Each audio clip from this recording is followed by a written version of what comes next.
let's go ahead and do that. So it is 1:18. I think we'll go ahead and reconvene our subcommittee meeting on license types. Moving forward, where we left off, we have closed agenda item number 2 and are moving into agenda item number 3. Agenda item number 3 is discussion and possible action to adopt recommendations on the Sequa regulations.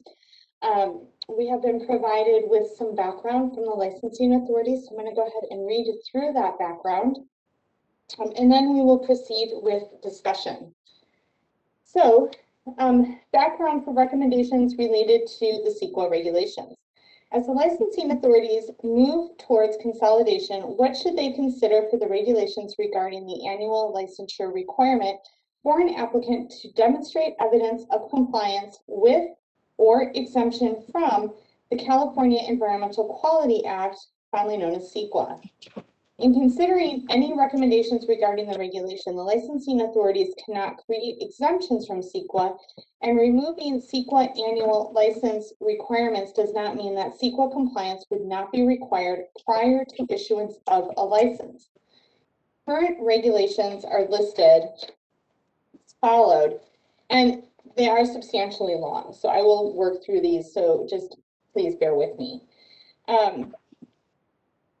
Title 3, California Code of Regulations, Section 8102, which is in regards to the California Department of Food and Agriculture, has annual license application requirements that read, Subsection R of 8102, evidence of exemption from or compliance with Division 13, commencing with Section 2100 of the Public Resources Code, California Environmental Quality Act.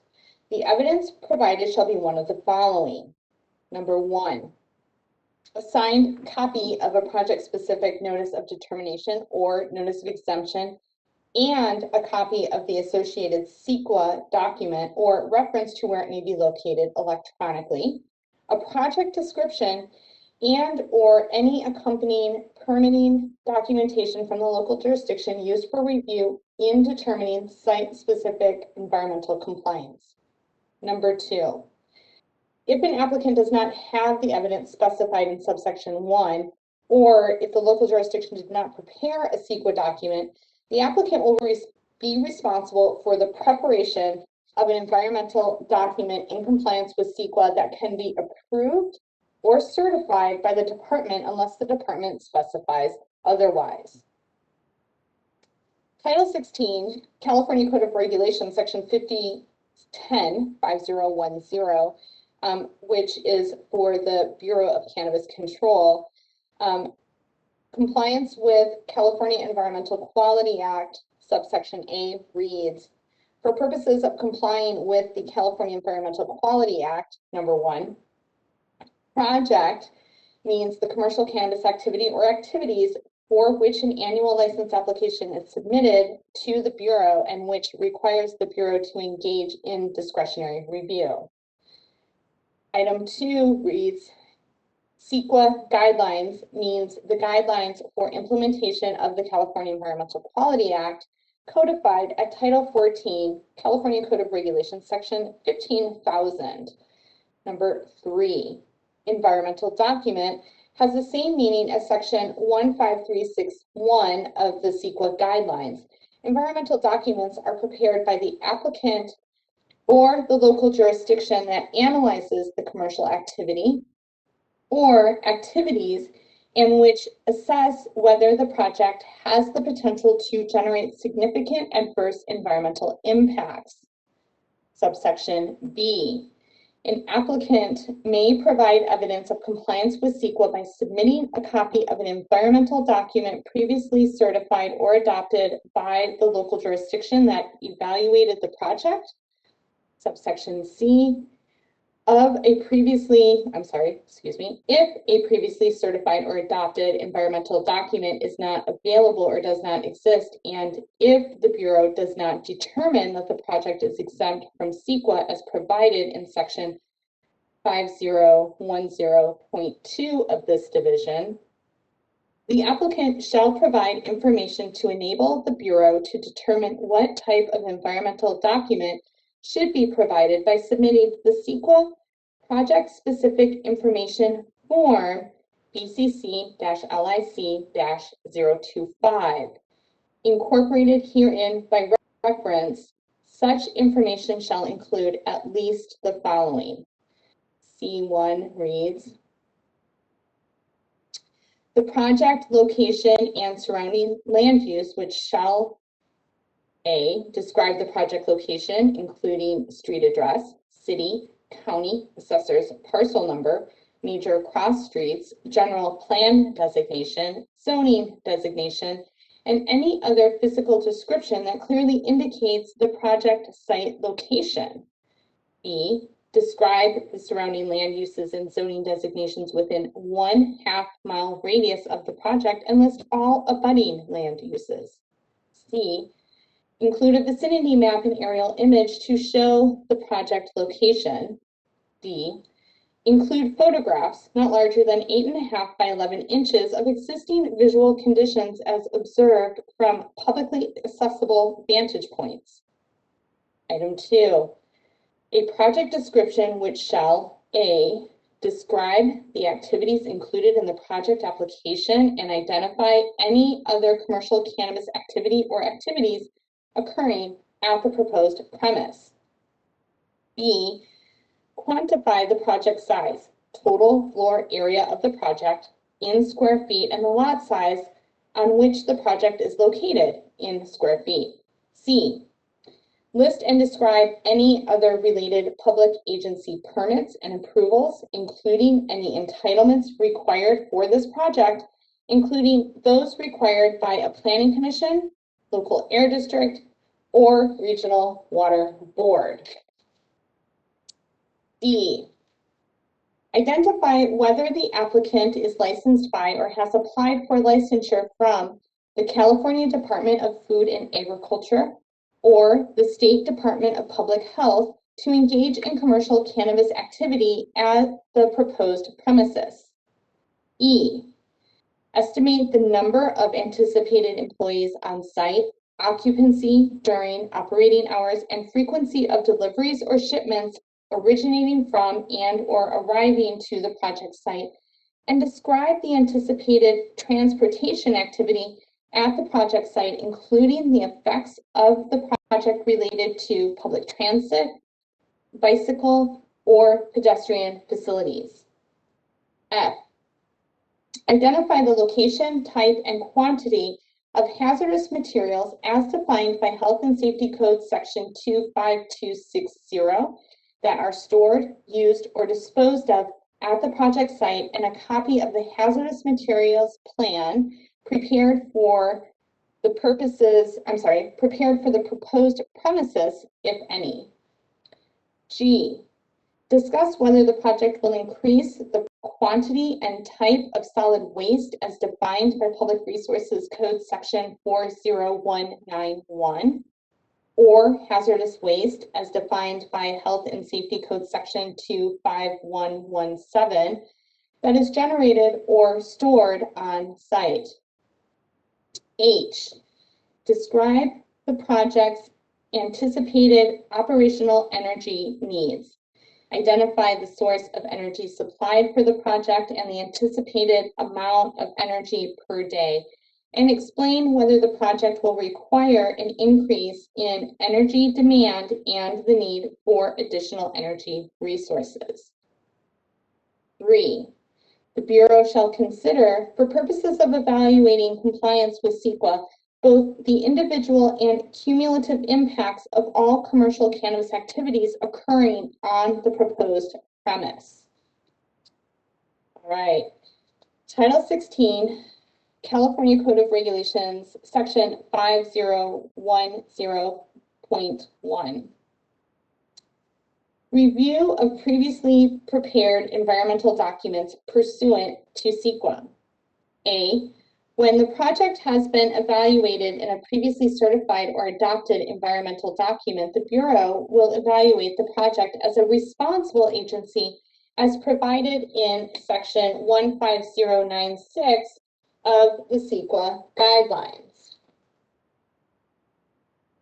B, the Bureau may require subsequent environmental review of one or more of the events outlined in Public Resources Code Section 2166 or Section 15162 of the Sequa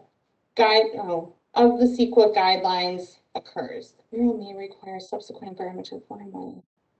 Okay, moving on. Title 16, California Code of Regulations, Section 5010.2, Sql Exempt Projects.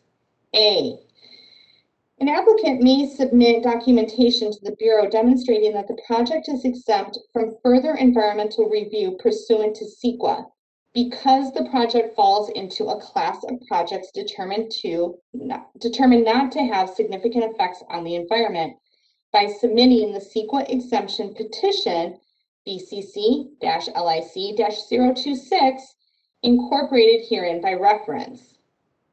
B, documentation submitted to the Bureau in support of a determination that the project is exempt from further environmental review under Sequa shall, at minimum, include the following information. Number 1, project location and surrounding land use as required in Section 5010 of this division. Number 2, project description as required in Section 5010 of this division. And 3, a written justification to support a determination that the project is categorically exempt. The written justification shall list the category and class the exemption falls under, and shall explain how the project fits the specified exemption. The justification shall also demonstrate that none of the exemptions to the categorical exemption described in Section 15300.2 of the Sequa Guidelines apply to the project. Almost done. C, upon review, if the Bureau determines that the project is exempt from further Sequa review and approves an application for annual licensure, the Bureau will file a notice of exemption with the state clearinghouse within 5 business days after approval of the project is required by Section 15062C of the Sequa Guidelines. Title 16, California Code of Regulations, Section 5010.3. Preparation of Sequa environmental documents for applicant. If the Bureau determines that a project does not qualify for an exemption, or that the circumstances described in Public Resources Code Section 21166 and Section 15162 of the Sequa Guidelines require subsequent environmental review, the Bureau may charge the applicant for the cost of preparation for any supplemental environmental document, as well as the Bureau's cost for procedure to comply with Sequa, unless the Bureau specifies otherwise. Okay. And that is it for background. Definitely rich in minutia. So I would like to ask a couple questions, if I may, of legal, and see if we can try to maybe simplify this conversation as much as possible. So first of all, I think it's probably important to note that the term project in here is pretty specific to Sequa and is what essentially is kind of code word for triggering Sequa analysis. It definitely says that the cannabis operation is not in activity, but definitely subject to project-specific Sequa analysis. Additionally, I think it's interesting that there is some lead agency information in here in reference to the difference between reviewing materials as lead agency, which would be the agency making the discretionary decision, and arguably under or overseeing, I guess is a better term, the project-specific Sequa analysis. And I also think it's interesting that the May revise for the governor's trailer bill has a technical edit in it that would remove the Department of Cannabis Control from serving as lead agency. And I guess that brings me to the question and the point that in doing so, Section 5010.1 refers to the Bureau's role as responsible agency, which would assume that the project-specific Sequa analysis had been conducted prior to the applicant submitting for annual licensure. I guess I'm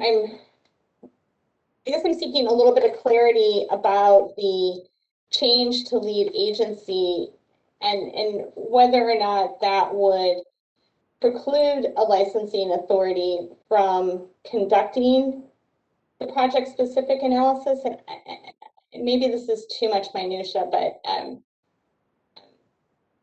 do have that question. I don't know, Sarah or Crystal, if one of you give me additional background or provide additional background. So this is Crystal D'Souza, Staff Counsel with the Department of Food and Agriculture. So we can't talk about necessarily the May revise from a technical Sequa perspective with respect to, I guess, designation or non-designation in statute of lead agency. The California Environmental Quality Act would still apply, and how lead agency or responsible agency is determined would still apply in any event. And so if an agency is undertaking a project and there has been no Sequa or, I guess, prior lead agency, then the agency that is taking on that project would be required to fulfill that responsibility under Sequa. Whereas if there's multiple lead agencies, usually one of the rules is that the first to do a discretionary approval of the project takes on the role of lead agency. There's a lot more nuance in there, but I think that sums up why local jurisdictions that have undergone Sequa are lead agencies, and why in that instance CDFA or any of the other licensing authorities might be responsible agencies. So I think that answers the question, but if you have any other questions, please let me know. Sorry, I was on mute. I do really appreciate that, and for my purposes, it does answer the question, although this is a very chewy topic, so to speak. I do have some concerns that currently Sequa is the way that it's implemented with it being attached to the annual licenses means that every single application that comes through the pipeline must undergo project-specific Sequa analysis in order to qualify for an annual license. Our next item on the agenda talks about number of licenses by type, and we are going to look at some of the numbers around provisional licenses versus annual licenses, and they are, in my opinion, frankly, quite alarming that we're still having such a backlog of license holders move through the Sequa process to achieve annual licensure. Local jurisdictions undergoing taking on the lead agency role to issue discretionary permits. It seems to me that regardless of whether or not a local jurisdiction has conducted a site-specific, I'm sorry, let me back up. It seems to me or appears to me that regardless of whether a local jurisdiction has conducted an environmental analysis, a Sequa environmental analysis of their ordinance or program, each applicant will still be required to undergo project-specific Sequa analysis to qualify for an annual license. And this feels a little bit like kind of doubling down on Sequa in some ways, so to speak. And so I feel like this is somewhat the hang up in transitioning from provisionals to annuals, although I cannot say that I have a recommendation at this time. I just feel like the fact that regardless of whether or not the local program has undergone a programmatic environmental impact report or been subject to a mitigated negative declaration or even a negative declaration, every one of these applicants is roped into a full-on discretionary permitting process locally. I think this incredibly so increases the cost of local permits. It also increases the timeline for folks to achieve local permits. I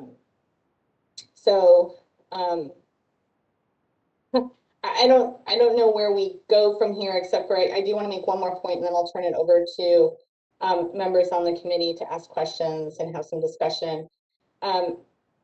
In my reading of ALMA, Sequa is referenced in the Proposition 64 Adult Use of Marijuana Act, and in that reference, cannabis, in my reading, is not determined to be a project, but there is reference to the state complying with Sequa. The Bureau shall devise protocols that each licensing authority shall implement to ensure compliance with state laws and regulations related to environmental impacts, natural resource protection, water quality, water supply, hazardous materials, and pesticide use in accordance with regulations, including but not limited to the California Environmental Quality Act, the California Endangered Species Act,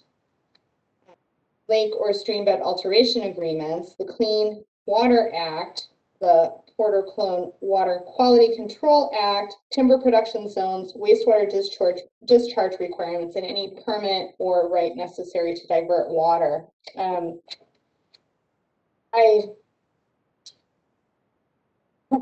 there's a lot of local control, but at the same time, it appears that the state, in some ways, the way Sequa has been implemented,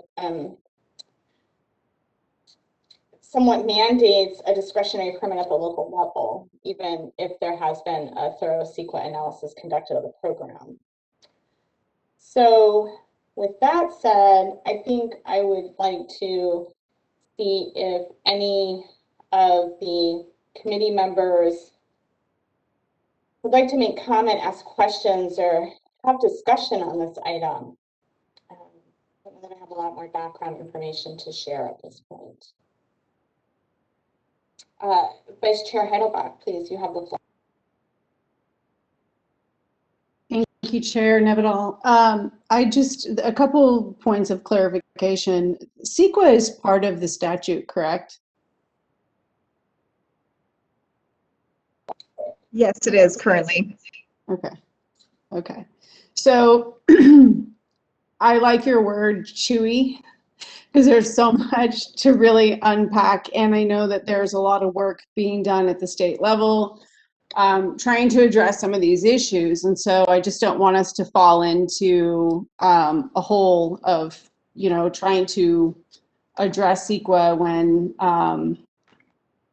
it's just so much more robust of an issue. What I am concerned with, and I'm wondering if we can make a recommendation regarding the large number of licenses, provisional licenses that are going to expire. So California is going to be right back in that space of having a number of people who are operating in an unintended illicit market because their license expired. So I just wanted to bring that up. Thank you for that, Vice Chair Heidelbach. I am unclear whether or not we can make a recommendation regarding provisional licenses, possibly on the next agenda item because it is outlined in the background material. This agenda item, I think, would be limited to, and I could be wrong, but I think would be limited to recommendations around Sequa. I think, you know, in the research that I've conducted and in the roles and the many hats that I wear, it seems to me that Sequa would be a much more streamlined regulation to navigate for the applicants if it was not attached to the annual license status, because Sequa applies to any project, and a project can also be and is any rule or regulation that's adopted by a local jurisdiction. So for a number of years, we've had a Sequa exemption under Business and Professions Code 26055H that has allowed local jurisdictions to forego the Sequa analysis of their ordinances so long as that ordinance issues discretionary licenses. Or permits. Each discretionary permit issued is subject to project-specific Sequa analysis because discretionary permits trigger project-specific Sequa analysis. But what we also see is local jurisdictions that do undergo Sequa review, initial studies, and then subsequent Sequa documentation, such as mitigated negative declarations or programmatic environmental impact reports, and not necessarily be able to issue ministerial permits. While it's legal for them to issue ministerial permits, those ministerial permits don't necessarily qualify that applicant for an annual license, even though there's been Sequa review along the way. So I think this is the bog right here, is that, you know, a discretionary permit on a local level is incredibly expensive. These are minor use, major use, conditional use type permits. They require, again, the full project-specific Sequa analysis. They're subject to public comment. They are often go before a planning commission.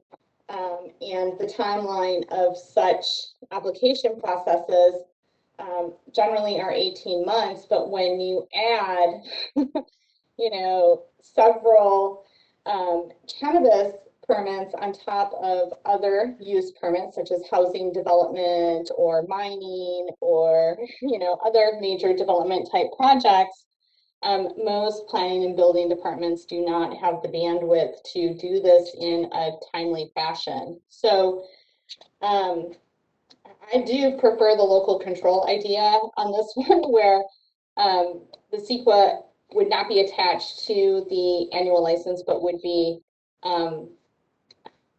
more akin to how we see other businesses engage in Sequa compliance through the Sequa analysis of the rule or regulation at the local level, and then the proper determination of land use and zoning, and which locations and scales of operations would trigger discretionary permitting needs.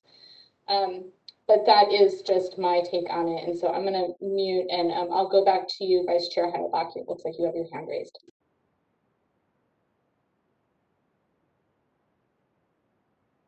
Me and that hand. Yeah, I know that this is a future topic, but just some of these numbers are astounding. The fact that we have 310 provisional micro business licenses and 2 of them are annuals, and not one testing laboratory has an annual license. I would agree with you. If we were to lose provisionals, just the loss of testing facilities alone would collapse the supply chain, as there would arguably be no one to test the cannabis to go into the marketplace. So it is a pretty alarming state of affairs. Yes, Ms. Heidelbach. Sorry, I'll be quiet. I'll let someone else talk. No, robust discussion is appreciated. So I'm not sure, it doesn't look like we have Chair Farrow back, but I don't know, Member Baboulian, if I may call on you to see if you have thoughts or comments on this item, please. I appreciate it. Yeah, on the Sequa stuff, it's kind of tricky. It is such a complex issue. What can you do? What can't you do? A lot of it is statutory in nature, so that's also pretty restrictive. I do think the provisional license issue is a lot more significant and of a priority. So, yeah, I'm not sure how much I can add to the Sequa conversation. It is cumbersome. It is burdensome for a lot of the operators. A lot of it is excessive. But again, it is statutory, so I'm not sure how much I can add to this one. Thank you for that, Avis. But can we get clarification from council possibly? Is the project designation statutory?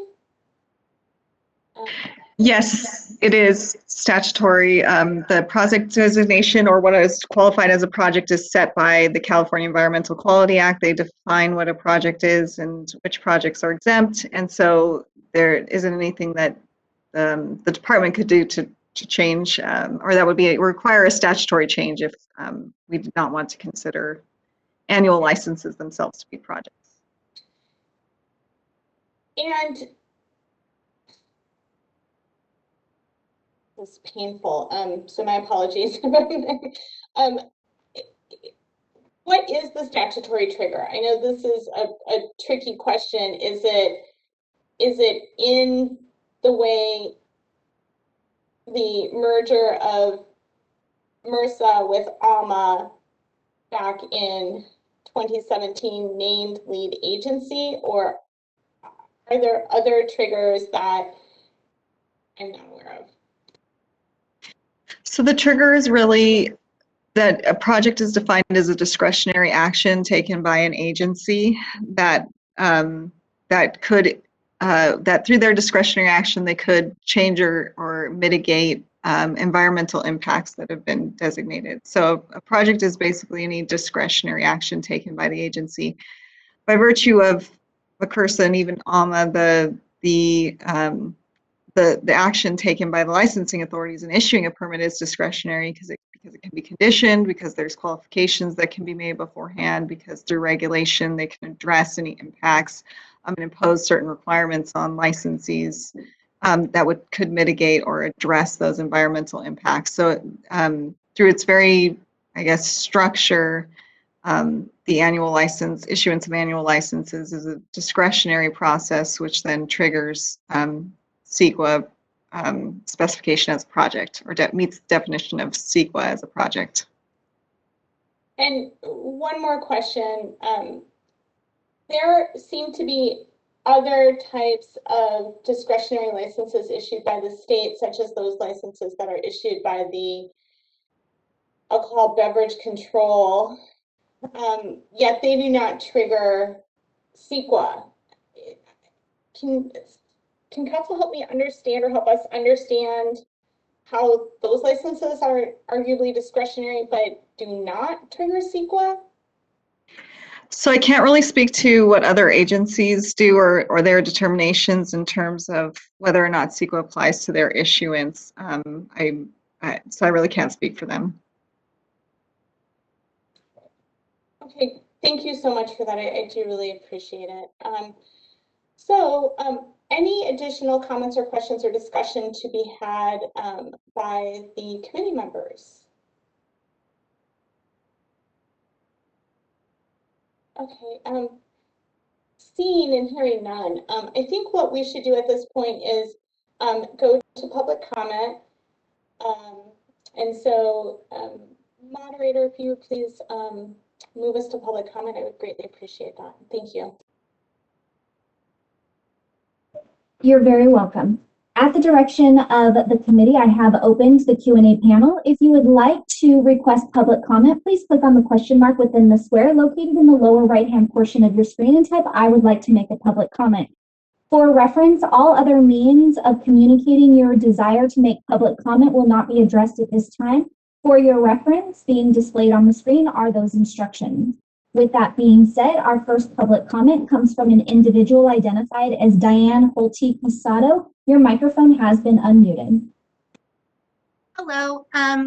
Okay, so I'm really excited to be here and part of this conversation, and I really appreciate all of the hard work that all of you do.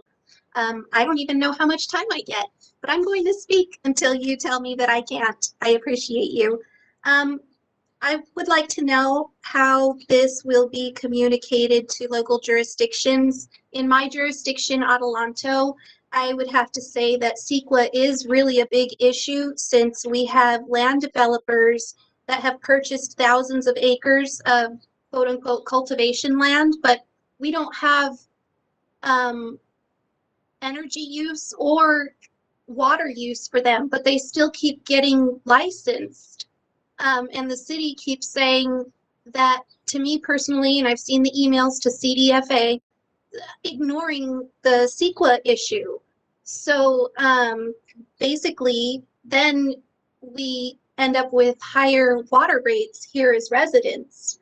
And sometimes we're now facing a really big drought in the Mojave Desert, and there's water tankers all up and down the road, and each of those tankers can hold 1,200 gallons of water, and they're all over the place, and you can see these grows just on the side of the road. But because the local jurisdiction is not educating themselves and not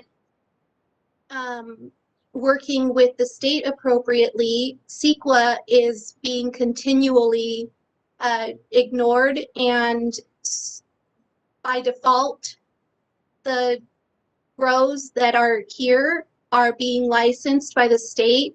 So we have like 100 and some odd active licenses at the state level, but only 40 of them are business licenses in the city. So we have a really big discrepancy that's happening. Sequa is being ignored at the local level. It's being bypassed in planning commission meetings. And we're just really concerned as residents and also people who would like to be licensed.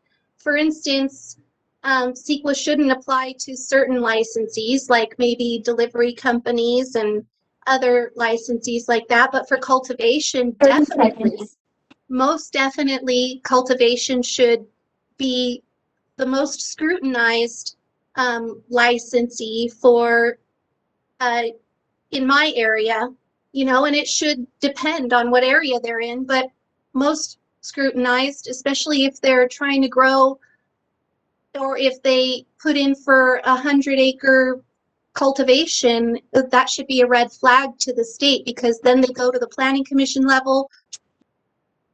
Time had been reached.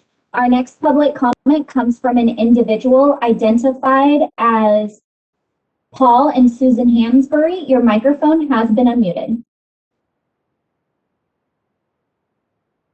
Paul and Susan Hansberry, you are unmuted. Hello, you are unmuted. Hello, can you hear me now? We can. Okay, good. Susan will be speaking a little bit later. This is Paul Hansberry. I want to reference back, stay on the subject of Sequa, of course, but reference back to what we were talking about earlier with a smaller scale of operation, especially cultivation. And what documentation is actually required and necessary. There's a lot of people that say that they want to streamline things. And I heard Governor Newsom have a great little item, little phrase. He said, we're finding a more efficient way to fail rather than, you know, redoing things and doing things correctly. So rather than find a more efficient way to fail, what is really necessary? As a smaller scale, I was instructed, my application was referred to air quality management.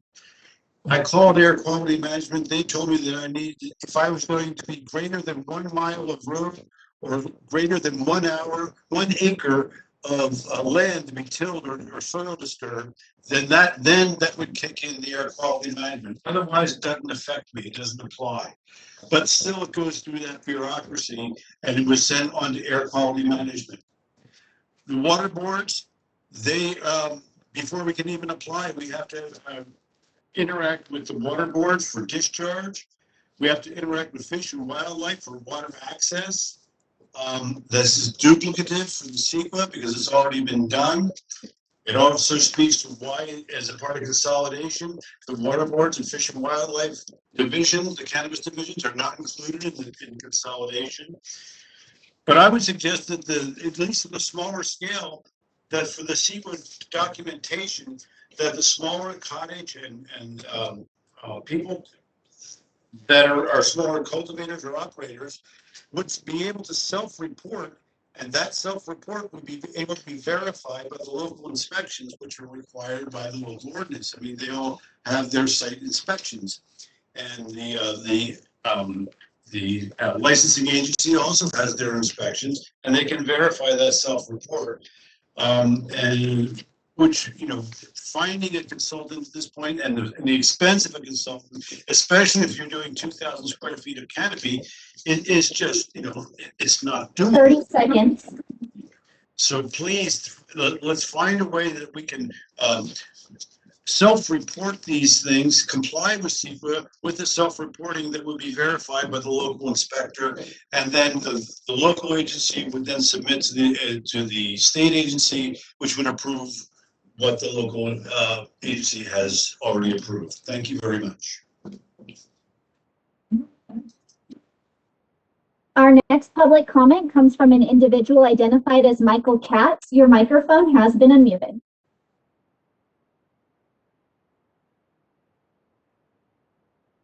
Afternoon. Thank you. Hello, can you hear me? We can. Thank you so much. My name is Michael Katz, and I'm the Executive Director for the Mendocino Cannabis Alliance. I'd like to thank this committee for taking the time to discuss these important issues. Related to Sequa specifically, I would like to draw this committee's attention to the extensive report submitted by Origins Council. This is a report that has been in the development for some time. It has been identified by Origins Council that Sequa was one of the primary sticking point in the current licensing debacle a while ago, and put a ton of effort and energy and resources into this really solid recommendation. So as we all are aware, the scope of the Sequa issue is enormous. And so while we're considering how to move forward under that weight, this report is a gift and something that should be really fully reviewed and discussed. And I'd like that a stakeholder working group to take up the matter of Sequa licensing and regulatory reform pursuant to agency consolidation, and to invite Origins Council and stakeholders to participate in that working group in order to make sure that a full understanding of how we can move forward is established. Thank you very much for your consideration, and I encourage everyone to really thoroughly review the Origins Council Sequa report. Thank you very much. Next, public comment comes from an individual identified as Thomas Mulder. Your microphone has been unmuted. Good afternoon, Thomas Mulder again. As far as the Sequa stuff, don't make it, my comments would be, don't make it easy for the conglomerate farms that shouldn't even be legally operating over an acre to continue operating. I think anything you do as far as trying to do any reform for Sequa, it should be stuck to the smaller operators, maybe at the largest, a medium ML1 or smaller, if there's any type of relief you're looking for. But please do not try to make multi-acre farms easier to continue operating. If you went out Prop 64 and saw what it is today, it wouldn't even be passed. So think about that when you're making recommendations. Thank you for the opportunity to speak. Our next public comment comes from an individual identified as Sam De La Paz. Your microphone has been unmuted. This is Sam De La Paz. I want to get this conversation and open up the dialogue to our stakeholder community. I also would like to reiterate what Mike has mentioned and ask the committee members to read the OC Sequa report. It's very robust and some analysis there. That the committee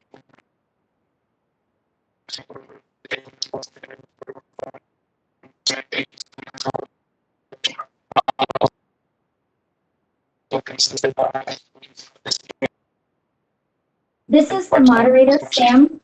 Sam, I apologize to interrupt you, but we are having a really hard time hearing you. Your microphone connection seems to be of poor quality.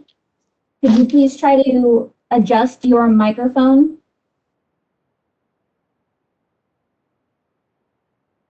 Yes, I'm sorry. Is it better? That is much better. Okay, I'm so sorry. My apologies. I'm not sure what you guys caught, but basically, I just wanted to ask the committee members to read the OC Sequa report. I appreciate your time and attention and stakeholder engagement. I would request that the committee recommend a stakeholder working group to take up the matter of Sequa licensing and regulatory reform pursuant to agency consolidation.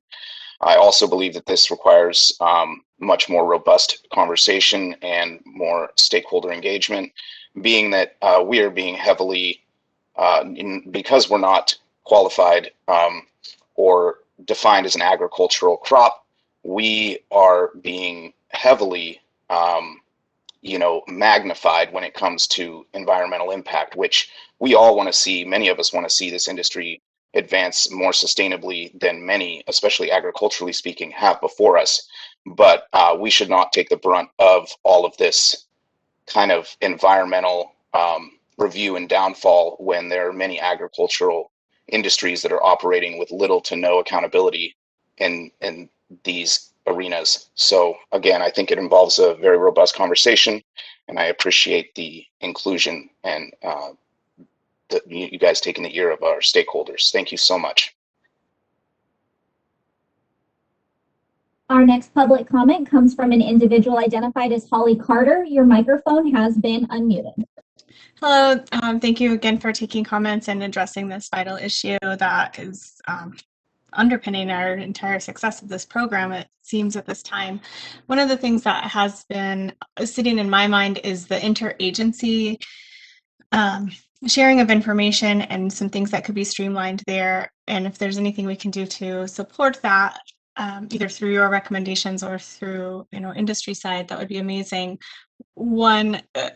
A piece of information that came across my awareness recently was just the lag in time of CDFW agreements being, prepared and ready for someone to even be eligible for an annual license, despite having perhaps put in notifications. And I'm sorry, my language isn't always technically correct, but having put in these notifications sometimes in 2018, 19, or even prior to that, people are just now receiving draft agreements from CDFW, not necessarily through any slag in their own timing, but through the agencies also adjusting to the amount, the quantity of projects that need to be notified. And that's just one example. I think we see that in different areas of water rights and water quality. And we see that in local jurisdictions as well. So just looking for any kind of ways that we could support that through information sharing, or even through, we talk a lot about stakeholder meetings, but what about interagency meetings that are addressing these types of issues so that they're fully informed and also informing our legislature as we move forward. So thank you very much. Our next public comment comes from Paul and Susan Hansberry. Your microphone has been unmuted. Hello, good afternoon. Can you hear me? We can. Thank you, and thank you for taking my comment. Local inspections are expected and appreciated. And rather than continue to be duplicative, particularly at the smaller size projects, we suggest that the local authorities forward local inspections to the state, and that Sequa be tailored to allow smaller operators to self-report with respect to their site practices. And this will work if we once and for all dispense with the assumption of criminality. Our farm is not that unusual in our water-wise, rain catchment, integrated pest management, companion planting, composting, and long-time partnering with monitoring of the baby little fry salmon in our Blue Line Creek. I think it would possibly surprise the authorities to understand that many of us are really stewards of this land and have done that for generations. So, let us be part of our reporting and stop assuming that we're going to lie about our acre or 2 acre when in fact, we want to do 25 acres. That's not who we are.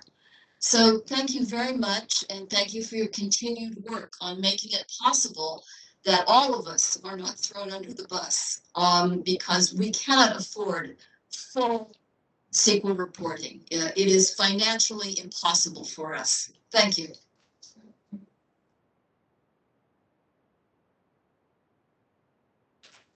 Our next public comment comes from an individual identified as Natasha Sokolowski. Your microphone has been unmuted.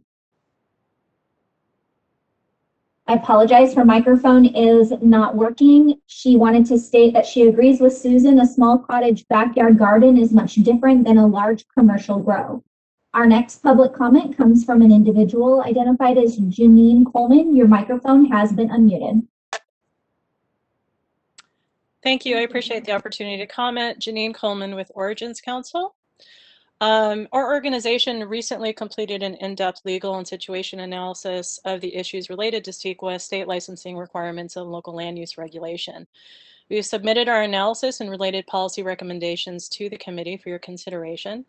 I really appreciate this conversation being introduced and the discussion the committee members and legal counsel had regarding the statutory triggers that inform site-specific Sequa requirement, which, if I might be so bold as to say, is the #1 problem with successfully implementing commercial cannabis regulation in California. Fundamentally, whatever the triggers may ultimately be they statutory, regulatory, or born from the environmental documentation produced when establishing the licensing programs themselves, considering state licensing reforms that succeed in decoupling site-specific Sequa requirements from the state license and restoring Sequa compliance and local land use regulation into the hands of the local government so that jurisdictions may effectuate Sequa compliance and also employ the full spectrum of local land use tools such as ministerial permitting without sacrificing environmental review protections could be really a sea change. Our analysis explores the structure of the current system, including consideration of policy triggers and stakeholder impacts, and we offer a spectrum of licensing reform suggestions that offer a diverse set of potential policy solutions that afford flexibility with respect to lead agency, state or local, discretionary ministerial permitting, or even use by right under local general plans and zoning provisions.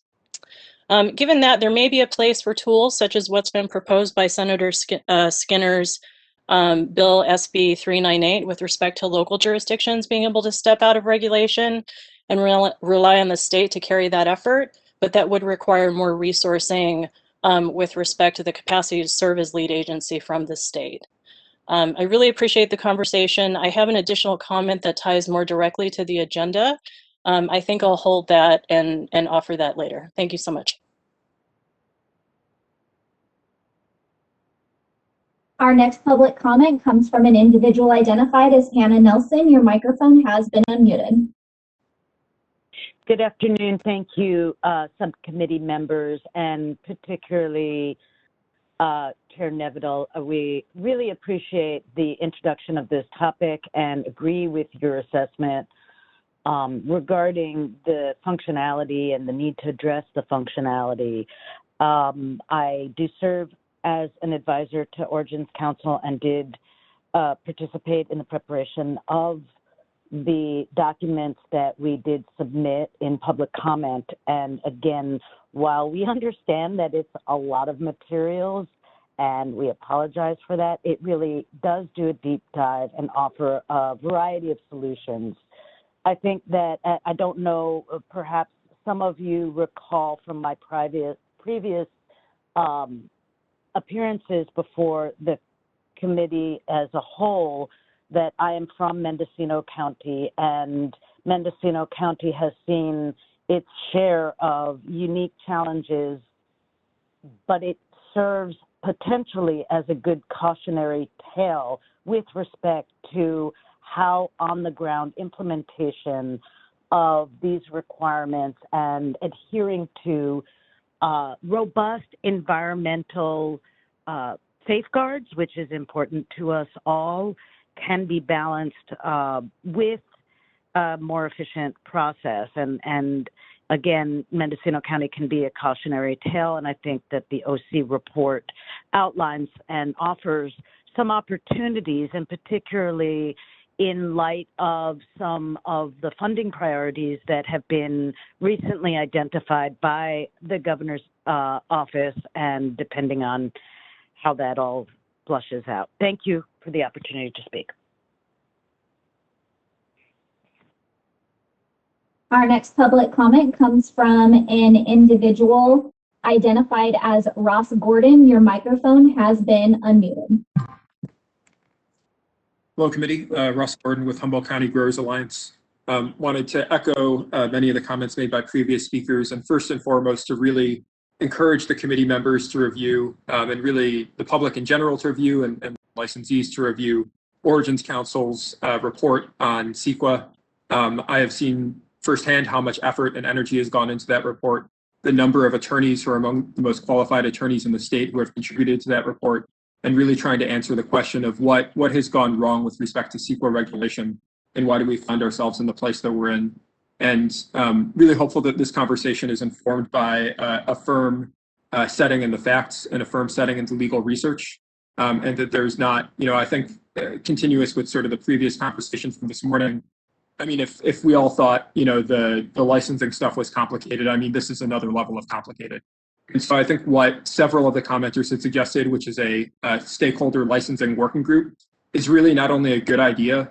Frankly, it seems to me to be really the only forum that would be appropriate to have the real detail, legally informed conversation which needs to happen to deal with this issue, which is really at the heart of, frankly, thousands of people's livelihoods. So appreciate the time. I hope the committee takes the time to review the report and does not move forward too quickly with recommendations which are not informed by the legal research. Thank you. This is the moderator, and at the conclusion, we have not received any additional requests. Would you like me to close this feature? Yes, please. Thank you. You're very welcome. Feature has been closed. Okay, great. Well, thank you everyone for the great public comments. I for one am not comfortable suggesting a Sequa exemption, right? I think that Sequa is site specific for a reason, right? There's arguably projects that should not need Sequa review, and they might be 2,500 square feet of cultivation, and there's 2,500 square feet of cultivation projects that might need Sequa review, right? So I think that it's hard to consider an exemption, right? Because those are broad and sweeping. So I just want to be clear that that's not like the direction or the consideration that is part of my intention here. But I do think there's a lot of wisdom in this concept of uncoupling the project-specific Sequa analysis from the annual licenses and looking back to the language in Proposition 64, which does ensure Sequa compliance, but through guidance provided to the local jurisdiction by the state. It has been a rough road standing up these programs locally and for the state, I'm sure. And we've had kind of a timing issue in some local jurisdictions that were early adopters, where we've seen ordinances developed that don't meet the expectations of the state. And with that said, I do think that a recommendation that the licensing authority consider uncoupling the project-specific Sequa analysis from annual licenses and instead providing guidance to local jurisdictions to ensure that applicants meet Sequa compliance during the local permitting process would make a lot of sense. I do feel strongly that this is the #1 barrier to entry. And it's not just the #1 barrier to entry for existing legacy cultivators, likely also the #1 barrier to entry for equity applicants across the board, regardless of what type of license they're applying for, simply because any operator choosing to enter into the legal cannabis market who is not heavily capitalized is going to have a very hard time affording the rent or the expenses associated with securing a property for 18 months to several years while the local jurisdiction undergoes a project-specific Sequa analysis of that location. It is simply hemorrhaging finances for these applicants, and the timelines are unbearable and leading us into our next topic of looking at the licenses by type.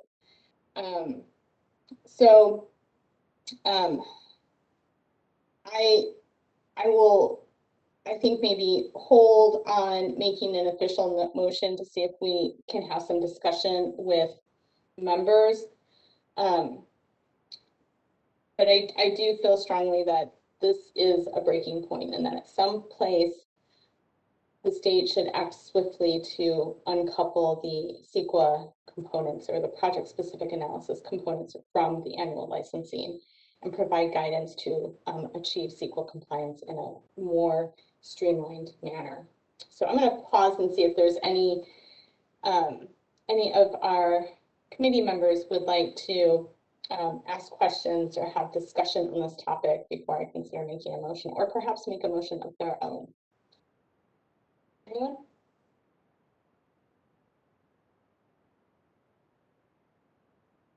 Please, Vice Chair Heidelbach. Go ahead. I support your idea in leaving Sequa alone, but uncoupling the annual license with the Sequa requirement.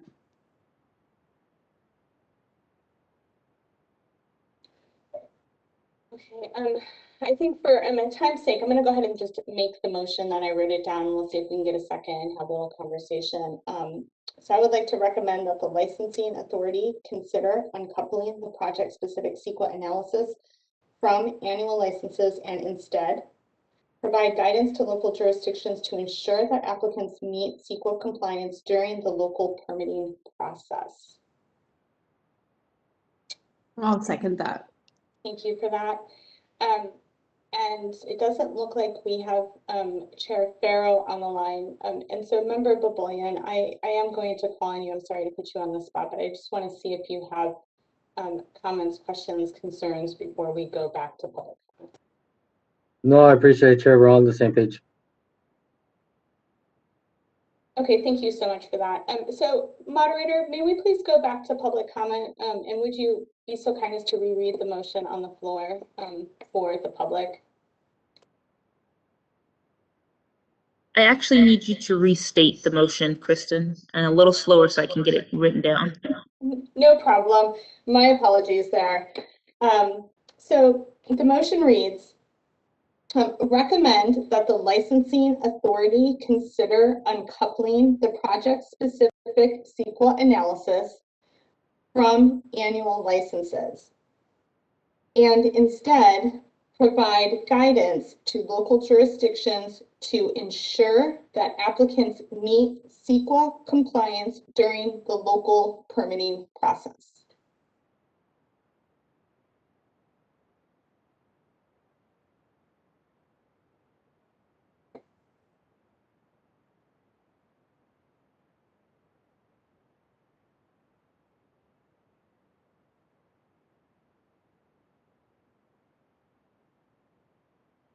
Was that slow enough? Did you get it all?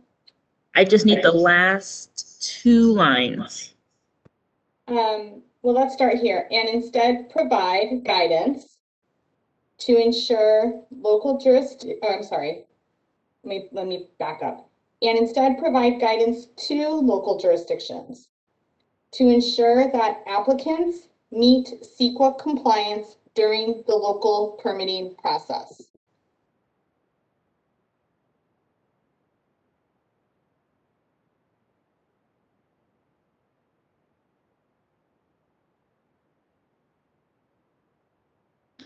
Okay, perfect. So you'd like me to reread this and then open for public comment?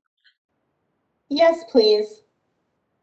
Okay, recommend licensing authorities consider uncoupling the project-specific analysis from annual licenses. Instead, provide guidance to the local jurisdictions to ensure applicants meet the Sequa compliance during the local permitting process. So one minor edit. In the first part, would you insert Sequa after the project specific? So it reads, uncoupling the project specific Sequa analysis. Okay, got it. Okay, thank you for that. And yes, appreciate it. I think we're ready for public comment. This is the moderator, and at the direction of the committee, I have opened the Q&A panel. If you would like to make a public comment, for your reference being displayed on the screen are instructions. If you currently have your hand raised, please lower your hand and submit "I would like to make a comment" and send to all panelists, and your questions will be addressed in the order they are received. With that, we do have an individual identified as Paul and Susan Hansberry. Your microphone has been unmuted.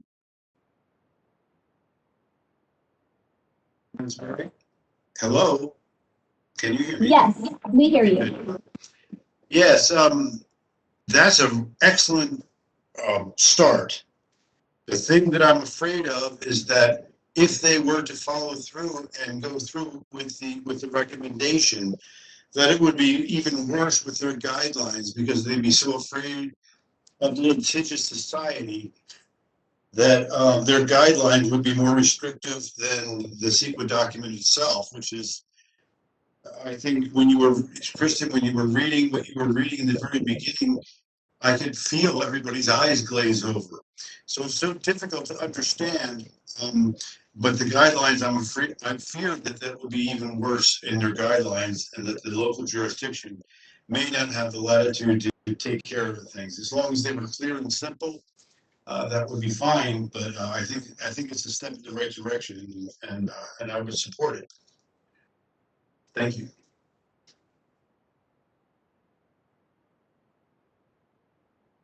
Our next public comment comes from an individual identified as Michael Katz. Michael Katz, also, if you would please lower your hand when you're finished making your public comment. Your microphone is unmuted. Michael Katz, you do have an Hello, yes. Yes, hello. I understand my microphone may be cutting off, so if so, I apologize. This is Michael Katz, the Executive Director of the Cannabis Alliance. My comment on this motion is that despite hearing multiple requests throughout public comment, I did not hear the addition of a motion to create any working groups with stakeholders to further discuss these items. And I sincerely believe that many of those in the community feel that there is more value to include more stakeholders in these conversations. And we implore you at this time to add the creation of a stakeholder working group to any motions about these recommendations. Thank you very much. At this time, there are no additional requests for public comment. Would you like me to close this feature? I apologize, one just snuck in. An individual identified as Janine Coleman, your microphone has been unmuted. Thank you, I appreciate it. Again, I appreciate the conversation, and I agree with, the obvious complexity of the issue. and the need for, robust multidimensional legal analysis regarding this very complex structure that's being created and where California wants to go from here. So really appreciate the comments suggesting a working group. And again, we'll reference my experience with the Cal Cannabis Appellations Working Group and the participation of subject matter experts, given the technical nature of that body of policy, along with impacted stakeholders that can really speak to implementation and really kind of troubleshoot through implementation considerations. I also would like to speak in relation to what I sort of interpreted the agenda to be regarding this discussion, which hasn't really come forward so much, but I would like to speak to it. With respect to creating markers for site-specific Sequa progress underway, I really want to say that I think there are benefits to understanding better what clear markers can be in terms of the partnership that is regulation between those that are regulated and those that are regulating, and how to have really good discourse and markers and fair accountability on both sides. I think the nature of Sequa compliance is very specific, especially in our case because of the site-specific requirement. And there are different approaches in different jurisdictions and with different operators. And so, again, really want to emphasize, I think that those type of procedural or even policy considerations are best suited in kind of robust context with multi-stakeholder participation. I think particularly with respect to the environmental community, the industry, and again, technical experts, and of course, the regulators. And so want to really, again, emphasize that request. Really do appreciate the conversation. I feel like this is a very exciting and forward-moving conversation, so really appreciate that. I do want to offer perhaps an interim solution with respect to evidence of progress of Sequa underway is the use of a progress form and evidence of progress form as perhaps an interim tool while larger considerations are being discussed. Thank you for the opportunity to comment. Our next public comment comes from Paul and Susan Hansberry. Your microphone has been unmuted. Hello, good afternoon. Can I be heard? Can you hear me? Yes. Oh, good. Thank you. Good afternoon again. This proposal really would allow greater latitude and perhaps actual discretion on the part of local authorities, and perhaps, the local authorities' hands, will not be so tied. The local authorities indeed may be better positioned to more accurately assess local applicants' environmental considerations. And in this case, particularly the working group may be especially valuable in helping us create an easy to fill out and easy to submit form for our ongoing work in terms of meeting Sequa benchmarks. And thank you very much for bringing this forward. It seems like it would be a very valuable addition to this, to going forward. Thank you very much. Bye-bye. Our next public comment comes from Diana Holte-Casado. Your microphone has been unmuted. Hello, thank you for letting me speak. I do agree with a lot of the callers that we do need to have stakeholder work groups. And I'm surprised that none of the board members here had suggested that or amended the motion for that. So I'm kind of surprised. I would like to also see an amendment on this for the local jurisdiction that they must provide Sequa info to the public.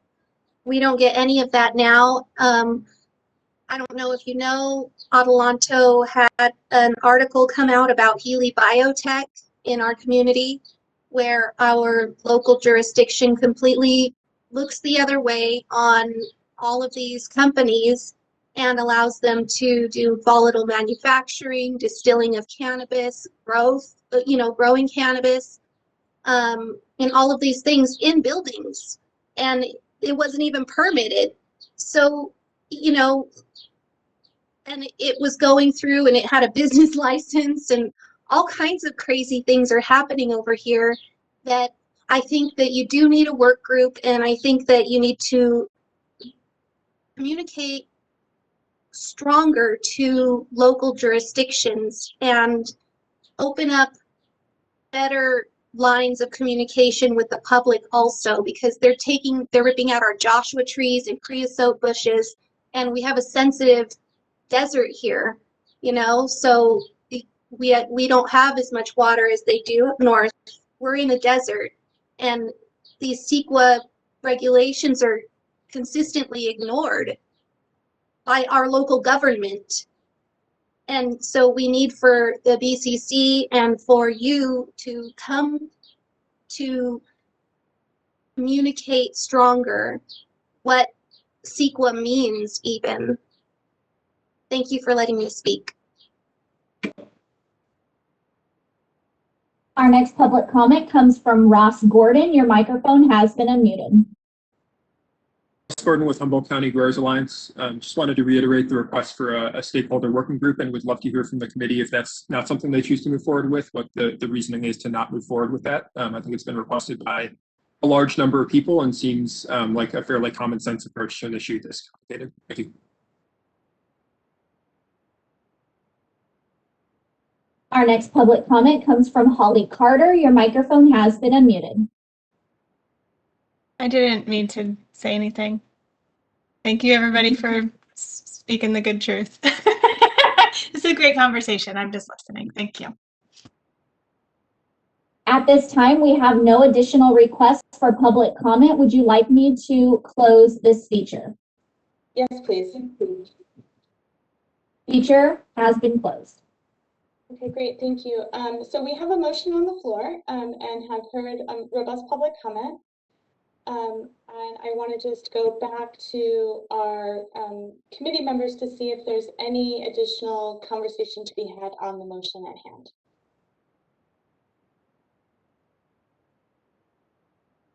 Okay, I'm hearing and seeing none. Moderator, would you please call the roll on the motion? Yes, before I do that, I just want to clarify that Heidelback was your second for that motion. That is correct, and Okay. maybe that should come from Ms. Heidelbach. Yes. Okay. Thank you. So I'll reread the motion and then we'll take roll. The motion on the table is to recommend that the licensing authority consider uncoupling the project-specific Sequa analysis from annual licenses and instead provide guidance to the local jurisdictions to ensure that applicants meet Sequa compliance during the local permitting process. We'll go with Avis Babulian. Aye. Jeff Farrow, absent. Kristen Heidelbach. Aye. Kristen Nevedal. Aye. Motion passes. Great, thank you so much. I believe that with that we can close agenda item 3 and move on to agenda item 4. So agenda item 4, discussion and possible action to adopt on the number of licenses by type. And the licensing authorities kindly provided us with some statistical data around the number of provisional licenses versus annual licenses for each license type. And I really want to say thank you. I very much so appreciate the data. I did find it alarming. We have such high provisional licensing rates, and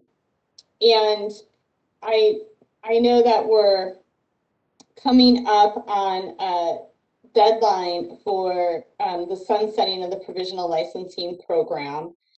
That sunsetting is slated to occur on January 1st of 2022, which would not only cease the ability for the licensing authorities to issue new provisional licenses, but also, as in statute, eliminate the ability for the licensing authorities to renew provisional licenses after that deadline. And granted, there is some legislation and now some language in trailer bill, which we can't necessarily speak to, but I do feel that it's critically important that we consider recommending an extension to the provisional timeline, especially in the sense of allowing adequate time for the licensing authorities. And also this is, I think, has a lot to do with local jurisdictions' ability to process these permits. We're going to need some additional time on that provisional licensing timeline or program timeline to ensure that we don't have significant loss of licensure. As we discussed briefly in the previous agenda item, there are currently 0 testing licenses that have annual licensing. I mean, that is arguably a bottleneck in the supply chain, since all products do need to undergo testing and fulfill testing requirements before they can reach the regulated marketplace and be sold to a consumer. Having no annual licenses in the testing arena could result in a complete collapse of the supply chain. But the numbers aren't, there's nothing that really stands out in this list as, oh my gosh, any one of these license types is having significantly better success in achieving annual license than the other. I find that also alarming. I'm really hoping that the previous recommendation can help this, but I also think we should have some discussion. I think this is the reason for the item, is to have some discussion around the timelines that might be necessary to process these provisional licenses. And council, please do correct me if I'm incorrect on this, but it seems like we should turn it over to the committee members to have some discussion around the provisional licensing and the need to ensure that this program doesn't fade away on January 1st of 2022. So please let me know if I'm off base here and you need to redirect me.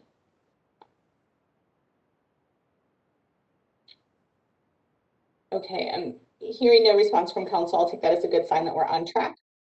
And I would like to see if Member Baboulian or Vice Chair Heidelbach would like to comment on this item before we go to public comment.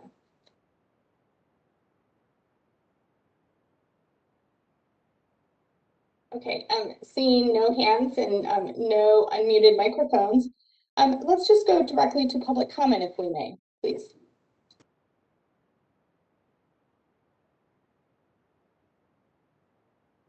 This is the moderator, and at the direction of the committee, I have opened the Q&A panel. If you would like to request public comment, please click on the question mark within the square located in the lower right-hand portion of your screen.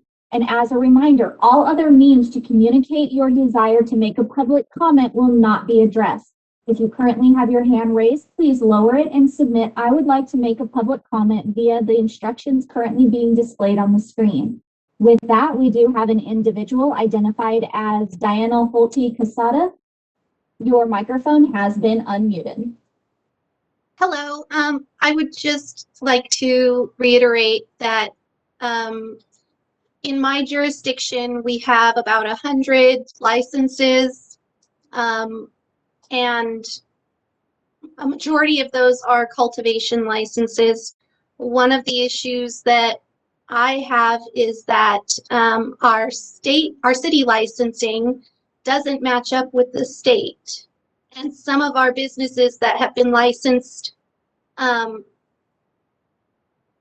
the city have not been licensed by the state. There's companies that have 10 licenses. There's companies that have 5 licenses. You know, maybe they have 5 distributor licenses or 5, you know, other licenses. Of 4 retail licenses that we have here in the city, 2 of them are owned by some lady named Maria Cuevas, who nobody even knows who she is. And only 1 of 2 of those buildings are built. So we have a big mess with licensing down here in the city of Adelanto, and on the social feeds, you can see that it's happening basically all over the state. And it seems that the state really needs to communicate with the cities, take away local control, have a workshop for us, something, but the local jurisdiction here is not communicating to the state appropriately. And it seems like when we try and email the state, you know, in terms of BCC complaints or something like that, we don't ever get any type of responses. I think maybe you need a more robust administrative staff to help you through all of this. There are dollars, I guess, that are going out, millions of dollars for cannabis in cities, but you know, the jurisdictions would, we don't know why they're not coming to the Bureau and asking questions.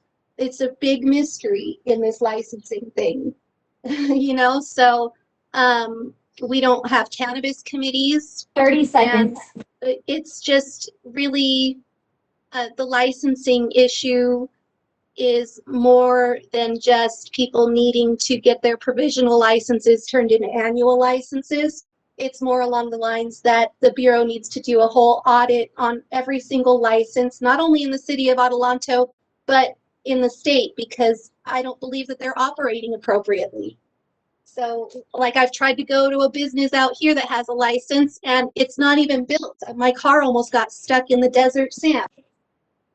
Time had been reached. Our next public comment comes from Kiera Gonzalez. Your microphone has been unmuted. Good afternoon. My name is Kiara Gonzalez on behalf of the Getting It Right from the Start project of the Public Health Institute, Advancing Public Health and Equity in Cannabis Policy. We strongly urge that the committee recommend limits to the number of retailer storefront and delivery licenses allowed in California.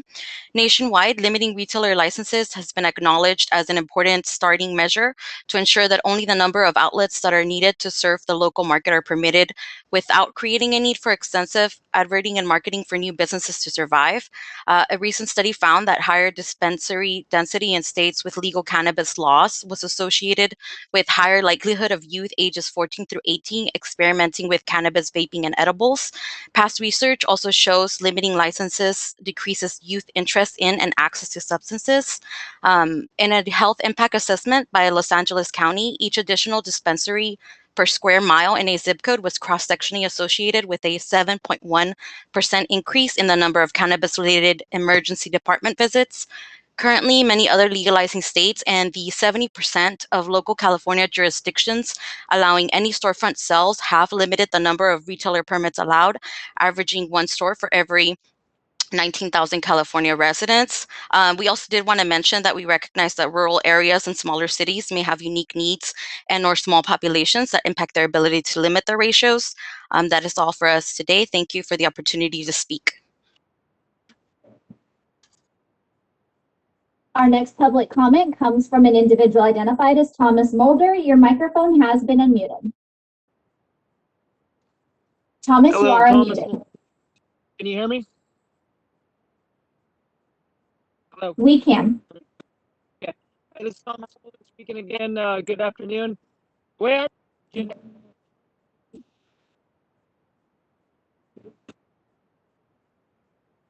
Thomas, this is the moderator. It appears that we're having a really bad audio connection with you at the moment. Can you please try adjusting your audio? Someone call me. Can you hear me? I hit ignore. So basically what I was trying to say with this agenda item, the way I read it, I thought you guys were actually going to stand behind the intent and recommend that no provisional licenses would be able to keep operating at over an acre in size. But it sounds like it's more license type of a different comment. But long story short, I promote, sticking with the original intent of Prop 64 and capping at 1 acre unless you're a co-op. Thank you for the opportunity to speak. An individual identified as Maggie Phillipsburn has a microphone that is currently not working. She would like to reiterate the request for creating stakeholder working groups. Please verbally acknowledge this request on record. This request has been made. Our next public comment comes from an individual identified as Janine Coleman. Your microphone has been unmuted. Janine, you are unmuted.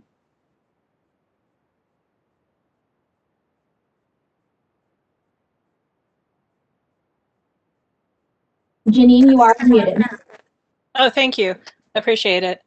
Thank you for the opportunity to comment. Janine Coleman with the Origins Council. I just want to speak to, I'm not sure if this is part of the intent of the discussion around this item, but with respect to provisional licensing and the backlog that local and state government and, you know, broadly the community is facing with respect to provisional licensing, really appreciate the administration putting some attention and resources towards that problem. Really appreciate the conversation today with respect to potential reframing of Sequa compliance to alleviate some of the challenges there. Really want to caution this committee in considering limiting the opportunity for new businesses to avail themselves of provisional licensing until such time as substantive and clearly informed policy reforms are really on the table for a collective consideration of the impact to the whole ecology. I think that many of the committee members understand that, you know, the cost and time associated with achieving annual licensing is clearly a very high barrier.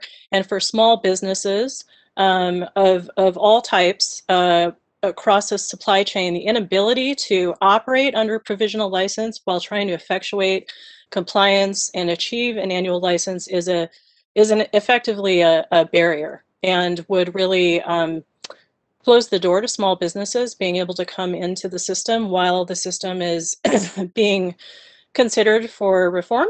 And so really want to recommend that the opportunity for small businesses to enter into new provisional licensing remains open for no less than 24 months from the current statutory sunset date. Really think that it's important that we think carefully about transitions and how to make sure we don't leave more people behind and create more barriers inadvertently in trying to address, you know, the current challenges we're facing and work through more substantive holistic reforms. Thank you for the opportunity to comment.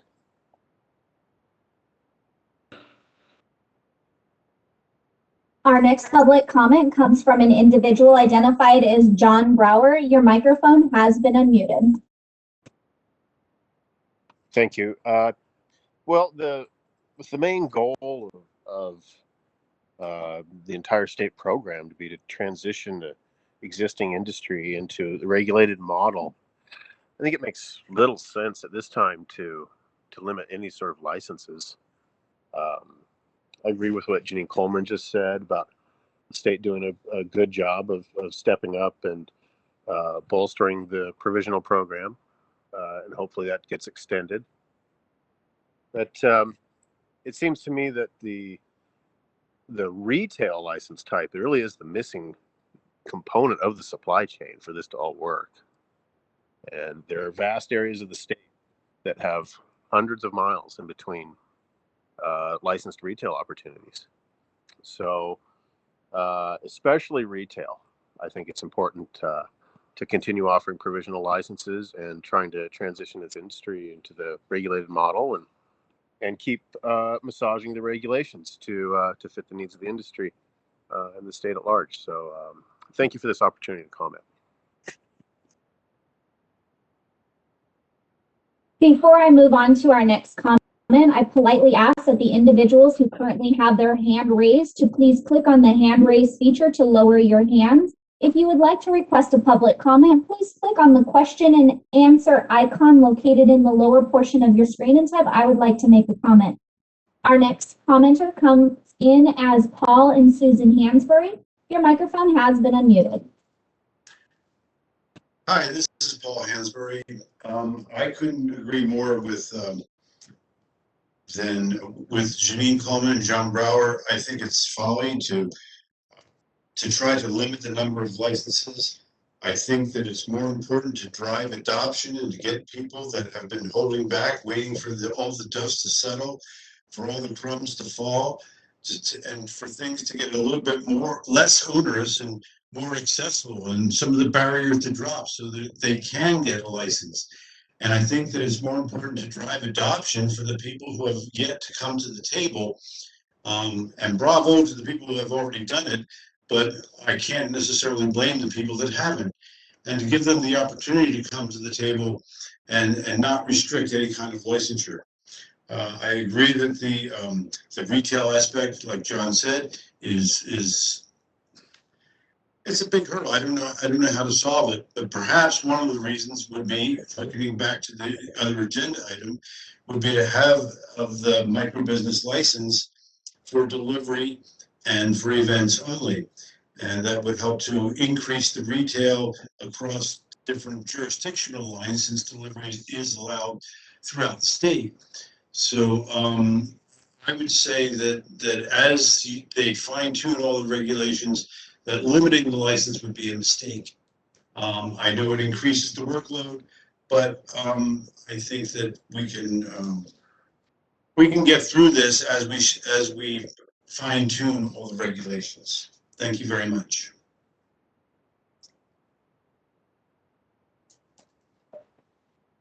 Our next public comment comes from an individual identified as Sam Dela Paz. Your microphone has been unmuted.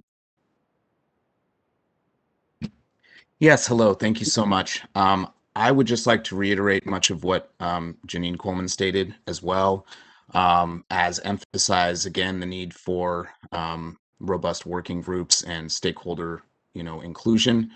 I also, my gosh, I forgot exactly what I was going to state.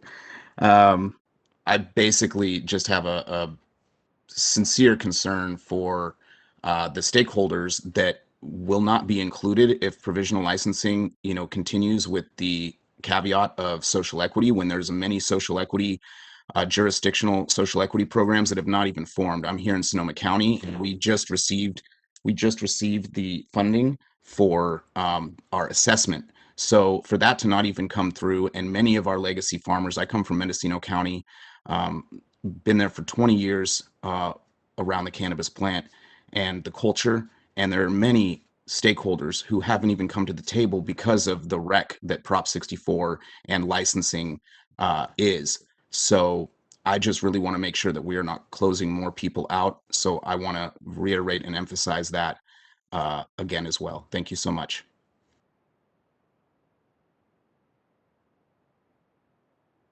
Our next public comment comes from Hannah Nelson. Your microphone has been unmuted.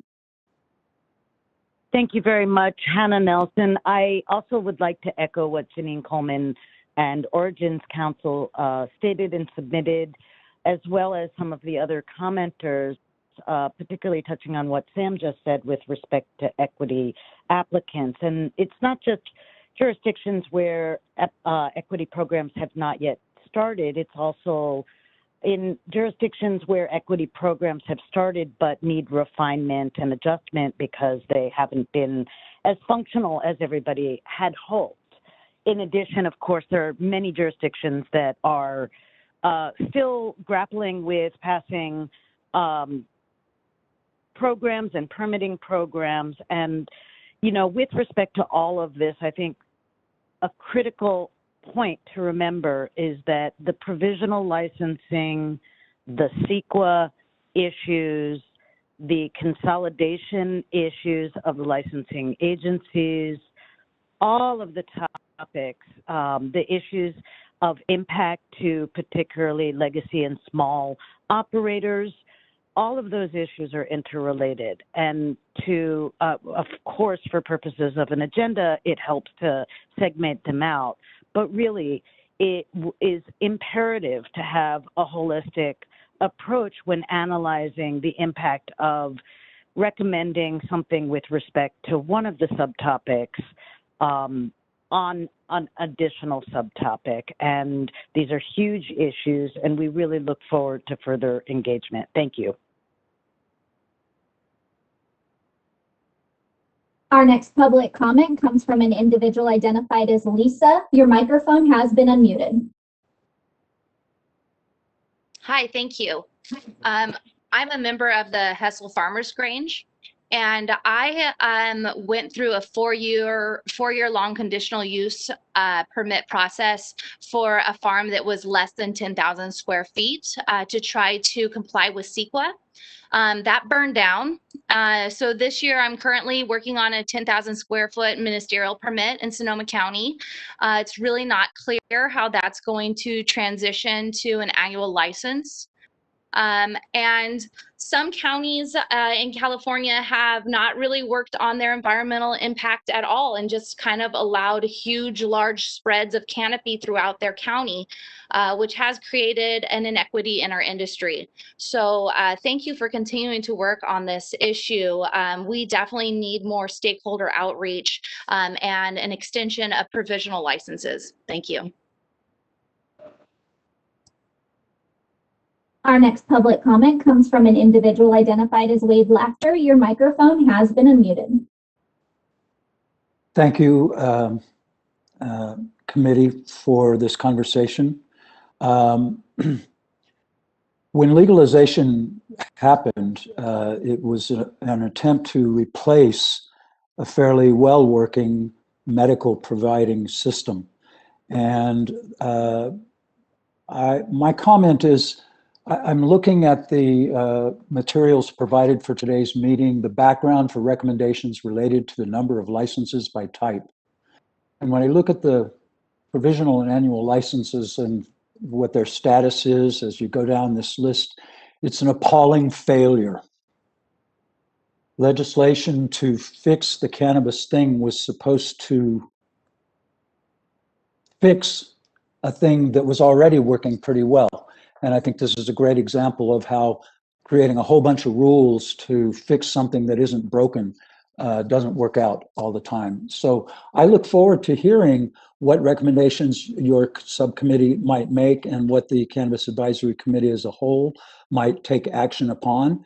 I love the idea of future stakeholder engagement on this and the other topics that have come up for today's conversation.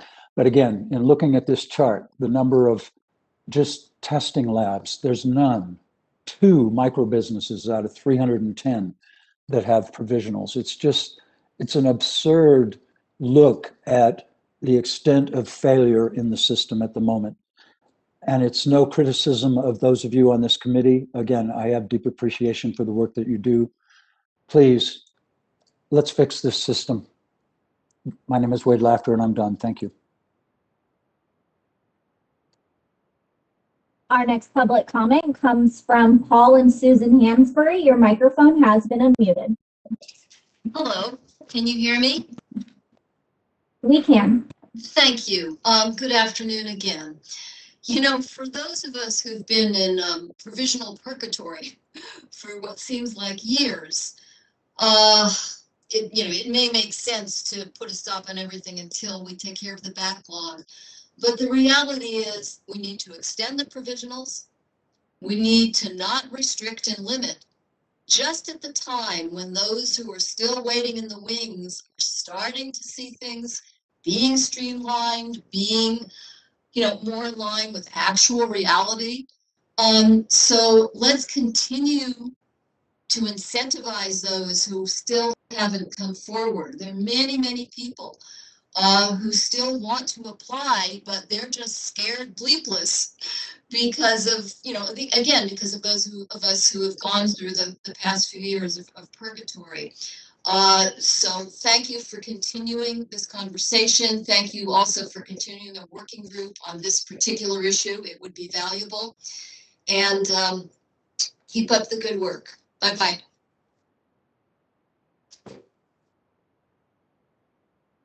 Our next public comment comes from an individual identified as Michael Katz. Michael Katz, when you are through making your public comment, please lower your hand as well. Your microphone has been unmuted. Hello, good afternoon, committee. This is Michael Katz, Executive Director for the Mendocino Cannabis Alliance. Thank you for considering this item today. I think that the goal of any licensing program is to bring people into compliance, because we understand that more compliance equals more community protections, both in terms of the environment and neighborhoods and all of the things that the public is concerned about. I think that we want to ensure that we are providing as much access to the compliant market as possible. To reduce access to the compliant market incentivizes illegal activity, incentivizes uncompliant activity. And we want to see as much compliant activity as possible. And we want to encourage those who will adhere to compliance and adhere to regulations to have systems that are easy to enter to so they can adhere to those regulations. Because to not do that will result in the situation in which we now find ourselves, which is where 75 to 80% of cannabis transactions in this state are happening in an unregulated space. So I implore this committee and all of the regulators who may wind up listening to this meeting to consider that, as Mr. Laughter said, the failure of this program to adopt a working licensing mechanism. And I encourage the extension and support of increasing access and increasing licensure, and increasing compliance. Thank you very much.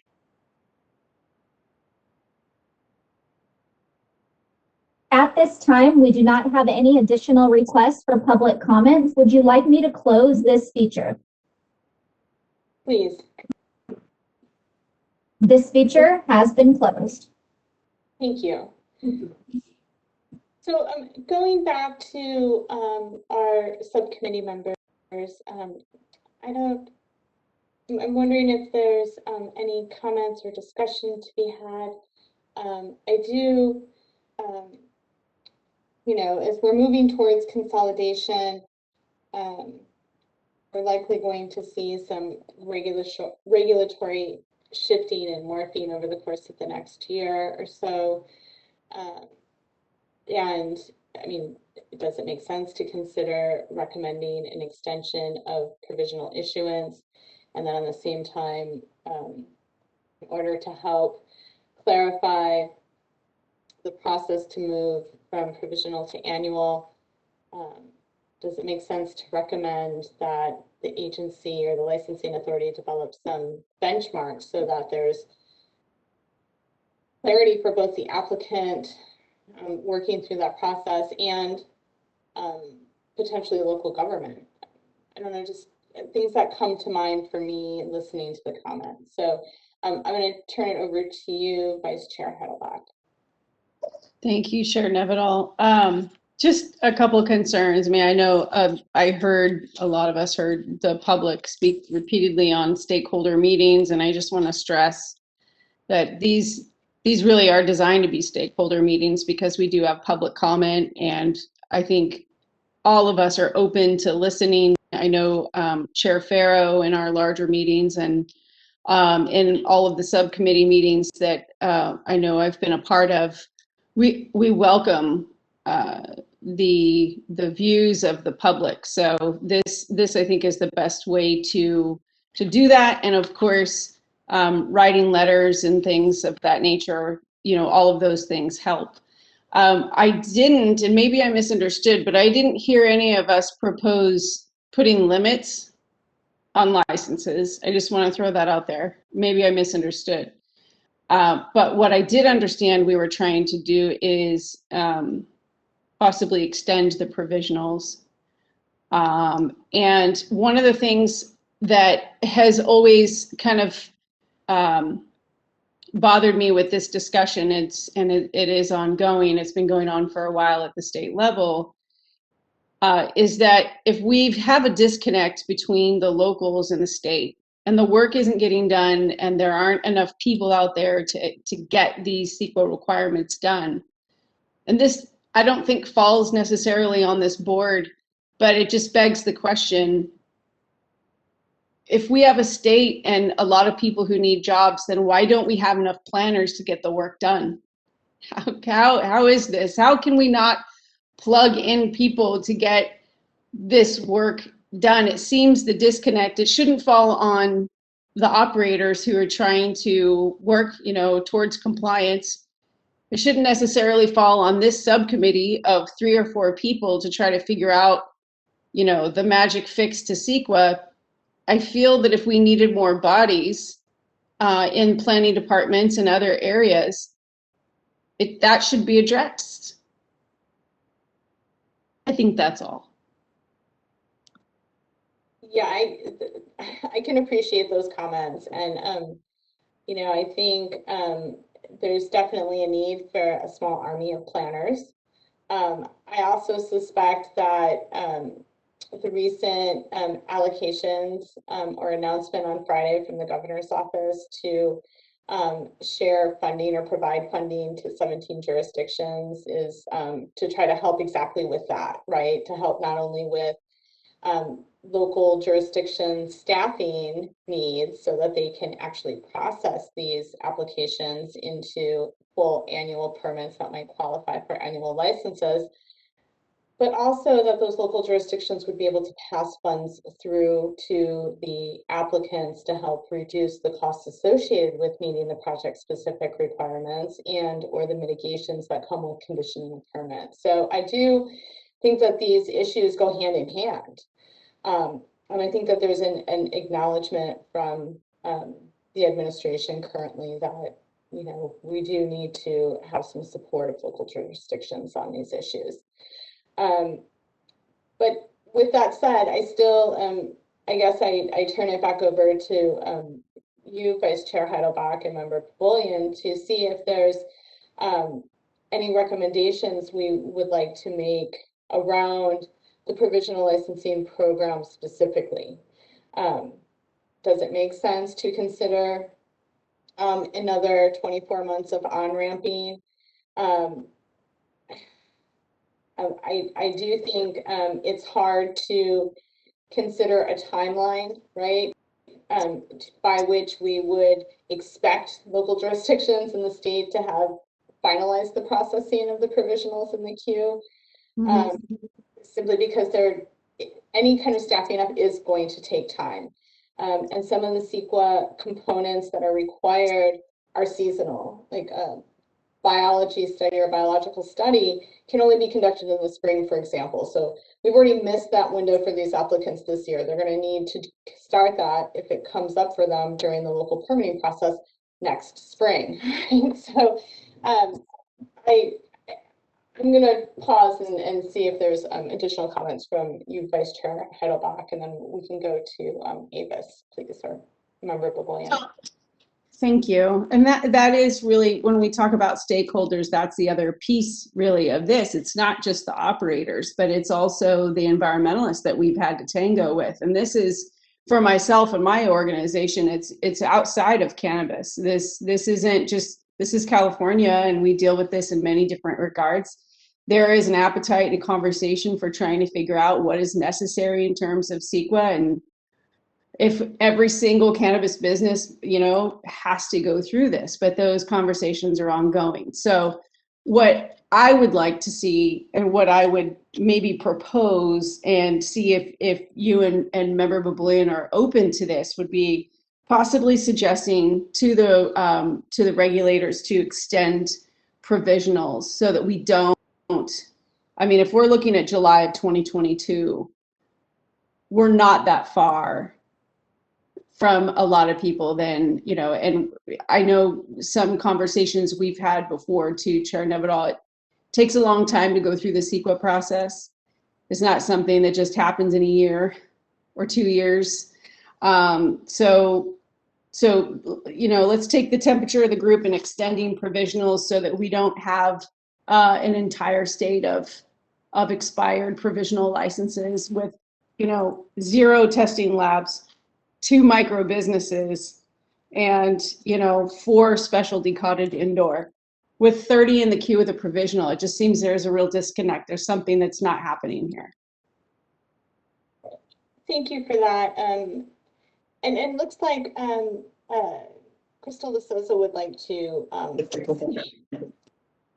Yeah, sorry, just wanted to say this agenda topic is on the recommendations on the number of licenses by type. So any recommendation regarding provisional licenses or extending them would be outside the scope of this agenda topic and not something that we could take action on. But we could, in terms of moving a recommendation up to the up to the larger committee, but you could put it on as a future agenda topic. Okay, thank you for that. Much appreciated. I don't know how we got so sideways. Kristen, can I ask a question really quickly? I'm sorry to interrupt. Please. So if this agenda was not, I mean, we saw this agenda, I think maybe an hour before it went live. And if someone says discussion and possible action to adopt on the number of licenses by type, let me ask council, is the intent here, because we did not put this agenda together, is the intent here to limit the number of licenses per license type? I think that the agenda here is about, well, it's whether there or not there were any recommendations to limit on just commentary or recommendations regarding the number of licensees by type.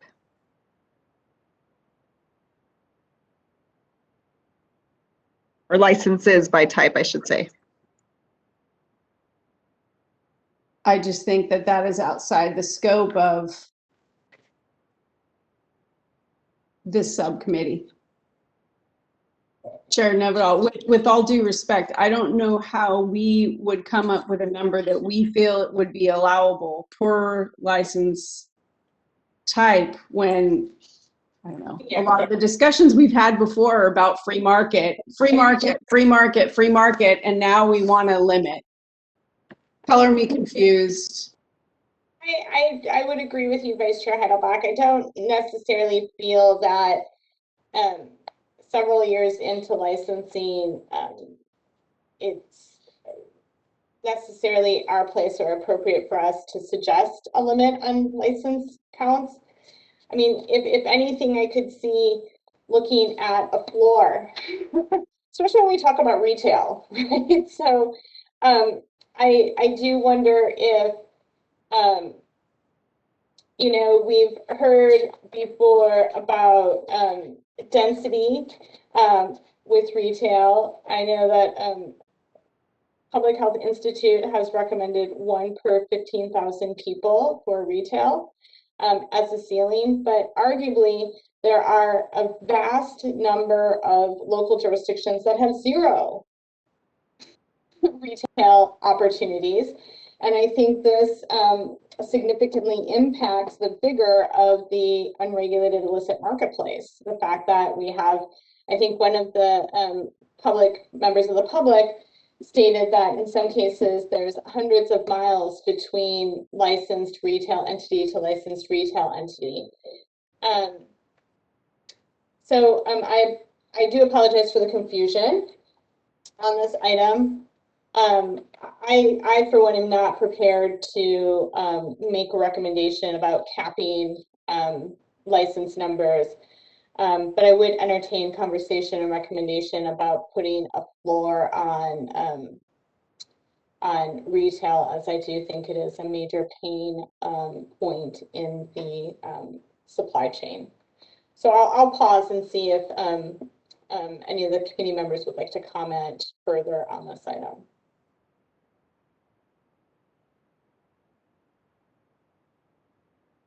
This save us no comment if we're limited on the agenda item to limiting the number of licenses. I think we got the opposite issue we got to deal with, so no comments here.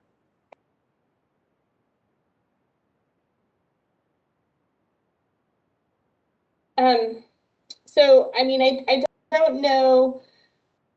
I definitely do not feel prepared to make a recommendation.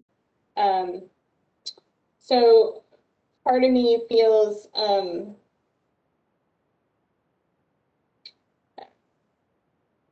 goodness.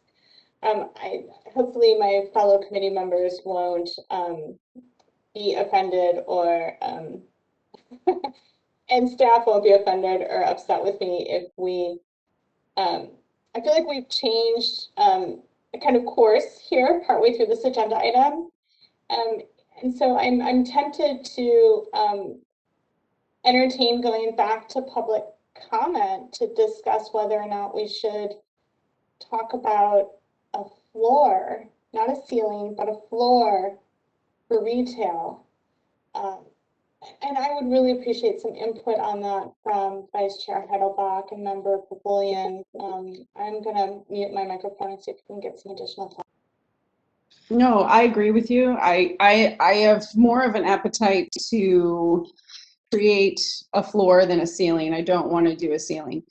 My only concern with the floor is that if we set some type of number, and we obviously have some jurisdictions in California that unless Skinner's bill goes through, we're kind of in a situation where we've got some cannabis deserts, and obviously we're trying to find a way to entice locals to come on board, whether it's trying to craft, regulations or a tax scheme, whatever that is too onerous for these locations. So if we set a floor, are we then flooding the areas that already allow for, cannabis, commercial businesses? Or are we going to, and I don't know how far down we want to go on this, but, I would like to see the areas where they don't support cannabis at this point, open up some shops there. Or if they don't want to open up a shop, they can support other businesses like micro business or distribution.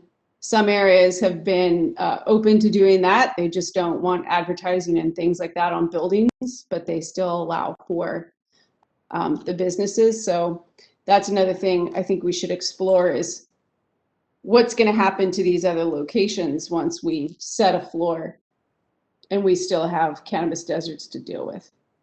Pavilion? Yeah, I think if we're not going to set a ceiling, which none of us really have intention of doing, why would we even address having a floor? None of the stuff at the state level applies to the local level, because local level still needs to maintain that local jurisdiction, which is why we have over 2/3 of the state that are not licensed or don't have even licenses or an application process available. So I don't think there's even a need to do anything on this agenda item, and let's just move on to the next item. Like I said, none of us have any sort of intention to put a limit on the number of licenses, and having a floor is just really artificial. If there's no recommendation for it, if there's no statute for a floor, and as it is, there is no floor, I'm not even sure if there's anything for us to do beyond moving on to the next agenda item and not addressing it. All right, I appreciate those comments wholeheartedly. So thank you so much, Member Pavilion and Vice Chair Heidelbach. I do agree that putting a floor in place would be incredibly challenging. And I do also suspect that some of the permitting and annual licensing challenges that are wrapped up around the project-specific Sequa analysis are likely a pretty significant deterrent for local jurisdictions. If they're watching what's happening in their neighbor's jurisdiction and they're like, holy cow, we can only allow dispensaries to open via discretionary project-specific Sequa analysis, we might, if we see some other fixes, kind of naturally see some growth, would be my hope. So with that said, it doesn't sound like we have a lot of will to take action on this item. So my recommendation would be that we consider closing the item. I do have a request that we pause for a 5 to 10 minute bio break. So I know we're pretty close to the end, but I'm wondering if there's objection from Vice Chair Heidelbach or Member Pavilion to closing agenda item, make sure I get it correct, agenda item 4, taking a brief bio break and coming back to wrap up this meeting. Any objections to that? I support all of that. And does that work for you, members? Okay, thank you so much. We will officially close agenda item 4. Staff, would you prefer a 5-minute? Do we need to do a 10-minute bio break? Please let us know what will work best for you. Can we do a 10-minute break? Yes, please. So how about we come back at 3:35? Give us 12 minutes. And so we'll wrap up the meeting starting at 3:35. Perfect. All right, it is 3:35, and hopefully folks are back from the break. I'll lower my hand. So I'm wondering, moderator, if you would assist us with confirming that we have a quorum and that all parties needed to move the meeting forward have returned from their break.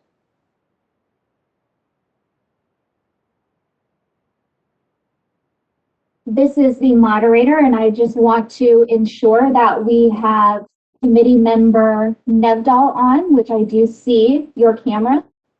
Committee member Heidelbach, are you back with us? I am back. Fantastic. Committee member Avis, I did see that you just put your hand down. And last but not least, I would like to confirm that we have our court reporter, Sharon Kahn.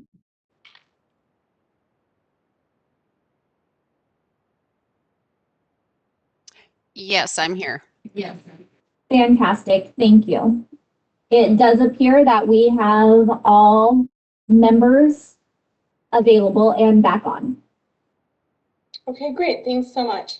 So item 5, which I do believe is, So item 5, next agenda item. So public comment for items not on the agenda. So this is not an action item for the committee members or the subcommittee members. So at this time, I think we can go to the public for comment and recommendations on items not on the agenda.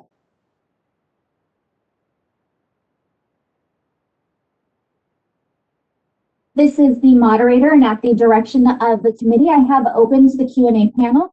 If you would like to request public comment for item number 5 on the agenda, this is items not on the agenda, please click on the question mark within the square and write, I would like to make a comment. All comments will be addressed in the order they are received. You will be provided 3 minutes and given a 30-second warning. With that, we do have an individual identified as Thomas Mulder. Your microphone has been unmuted. Good afternoon. I just want to clarify, you can hear me? We can. Okay, this is Thomas Mulder, Humboldt County resident, born and raised, legacy cultivator, licensed by the skin of my pants, or many other sayings. I think something that was missed today is with the legacy cultivators. A big majority of the reason that this industry is failing for legacy cultivators is because the cap. Project Sequa brought forward the 1-acre cap until 2023 unless you were a co-op. That cap was removed, I believe, in 2018, possibly in a subcommittee meeting like this. I think it would be prudent of the subcommittee to reinstate that cap to support legacy cultivators. If we're trying to support legacy cultivators, let's think about that. Also, with your other license type, maybe a modification to the cottage licensing for relief from the track and trace system. I know it's in we have to do some sort of state track and trace system, but maybe let them do batch and lots. Maybe not have them have to do UID tags for every immature plant, something like that. Only 1 annual inspection per year, as long as the previous annual inspection was ahead of time. So that way they can go work their second job, be advocates and volunteers within the community, and just be normal citizens of the community. I think it's very, very important if this licensed authority is going to support legacy cultivators. Let's talk about the big elephant in the room, the 1-acre cap. Thank you for the opportunity to speak. Our next public comment comes from Ross Gordon. Your microphone has been unmuted. everyone. Russ Gordon, Humboldt County Growers Alliance. Just wanted to make 2 suggestions for future agendas. First is what's been discussed, I think, at length today, which is the idea of a stakeholder working group dealing particularly with licensing and also the reconsideration of state regulations through agency consolidation. I think these discussions today have been really, really valuable. I know I've learned a lot from hearing everybody's input, and I think it would be great if there were a forum for real continuous conversation on some of those items where everyone could be at the table and there could be sort of a back and forth for folks to learn from other people's perspectives and to bring the appropriate expertise to the table and to try to reach some positive conclusions on some of these complicated items, especially that affect small and legacy growers. The second item just wanted to suggest for a future agenda is metric. And I think there's a variety of track and trace issues, and I'll just mention 2. One is the overall stability of the track and trace system. And, there are continue to be slowdowns and outages, which I think are, I understand, concern with the entire supply chain. And then particularly metric hurdles that are faced by cultivators and small cultivators. I think Thomas just mentioned the issue with putting a UID on each individual plant. I think it's just one example of many places where the track and trace system could really be improved. And I'll say we've surveyed our membership on what their biggest barriers and problems are as small farmers, and was actually really surprised to see how high track and trace ranked on the list. Really, after taxes and access to banking, track and trace was number 3. So I think there's a lot of really productive conversation that could be had about trying to improve that system so it's protective of all the goals that regulators want to achieve and public health and safety, but also is implemented in a way that's going to be practically achievable for some of the smaller farmers out there. Appreciate the time and all the discussion today. Thanks. Our next public comment comes from Paul and Susan Hansberry. Your microphone has been unmuted. Hi, yes. As much as I have a distaste for working groups, it seems like it would be a great idea at this juncture. The license type that was proposed for the cottage microbusiness today, well, it didn't really seem to be addressed. It's a pretty complex thing, and perhaps it should be only for the legacy. The intention was for it to be only for the small farmer.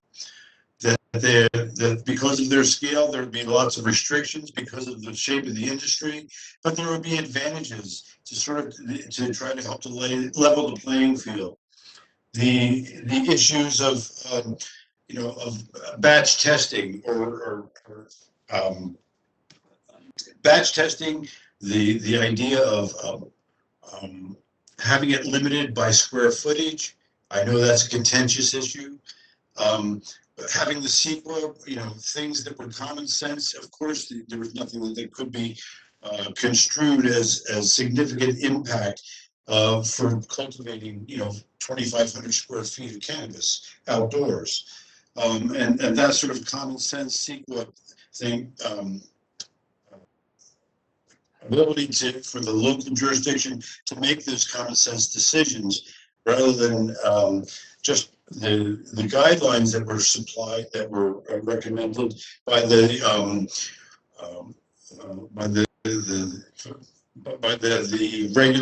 regulating authority like the CDFA. I would fear that it would have a tendency to just punt and say see the Sequa chapters of the statute or of California law and just follow them, rather than giving them the ability to untie their hands with the Sequa process for the smaller operators and using common sense rather than just the letter of the law. So I think a working group on developing a special license that is for small operators only, that have the exceptions just for the small operators due to the scale that they operate at, including manufacturing. Because of the scale, they're not having things that are really dangerous machines for manufacturing and extraction for non-volatile. A number of different things that need 30 to be seconds.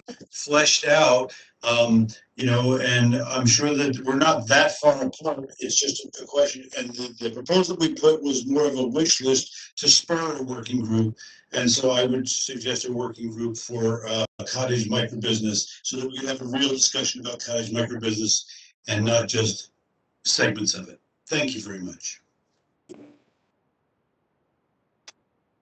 Our next public comment comes from Wade Laughter. Your microphone has been unmuted. Yes, thank you. I feel like several of the topics that were up for discussion or subject to motion today would be worthy of agendizing at a future meeting.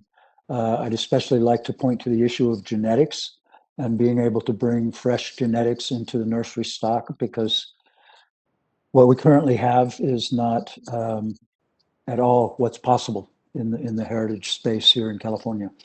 The other thing is, again, the numbers on provisional licenses versus annual licenses and the low number of certain licenses all to me are a sign of a failure of the licensing system. And because this is the licensing subcommittee, I'd love to see an item on the discussion on the agenda about why all of these problems are happening within the licensing framework and how to fix those systems, to make some recommendations that are specific in the same way that we discussed today. Thank you for the opportunity to comment. And again, deep appreciation for the service each of you have given to this effort. Thank you. Next public comment comes from Diana Holte-Posado. Your microphone has been unmuted. I have to agree wholeheartedly with the callers before me, and I would also like to echo their sentiments to this board or commission group of people who are running this meeting. Thank you so much. I just want to, since this is public comment, I'm going to do a little bit of history regarding before Prop 64.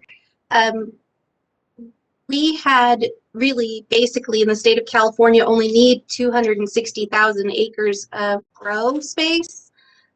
We used to get our cannabis from places like San Diego and Riverside County and Humboldt. Shout out to Humboldt with those tasty nugs. And we would come back here to the desert and do these little delivery companies. So there were about 80 delivery companies and they were operating in the desert. You know, there might be a little company running a small indoor farm somewhere. But for the majority of us, we went to different places to get our cannabis. Now we only have about 11 of those companies left, and they're not even the companies that were legacy companies, basically. They are corporations that have stepped into the cannabis space with their tens of thousands of acres of grow and their vertical companies, and they have 5 licenses in distribution and 5 licenses for this and 12 licenses for that same thing. And it just cuts out everyone else from the industry. So I just have to say that they're abusing the micro business license, and they were doing deliveries anyways with they would go and get a state license and do deliveries here from their cultivation that has a license. So, you know, there needs to be from the top down administratively, you know, some kind of fixing of this license issue that just isn't something about there needs to be more equity in the whole licensing structure, and the Bureau of Cannabis Control and all of the other licensing entities need to be more proactive in reaching out to not only licensing local jurisdictions that approve. Time had been reached. Our next public comment comes from John Brower. Your microphone has been unmuted. Thank you.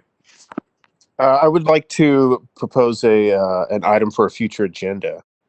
And the discussion today about possibly capping an existing license type, I think might have been focused the wrong way. I think but I would like to propose an agenda item that would look at pushing back the time frame to start the type 5 unlimited acreage license type. It's due to come online, I think it's statutory in Malcursa, January 1st of 2023. It's right around the corner.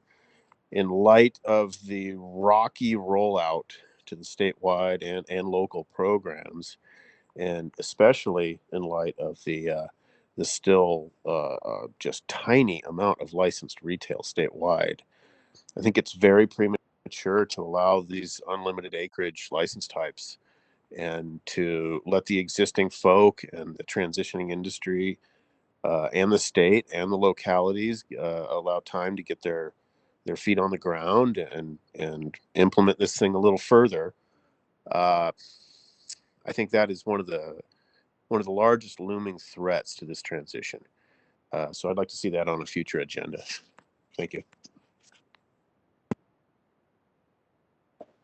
With that, there are no additional requests for public comment. Would you like me to close this feature?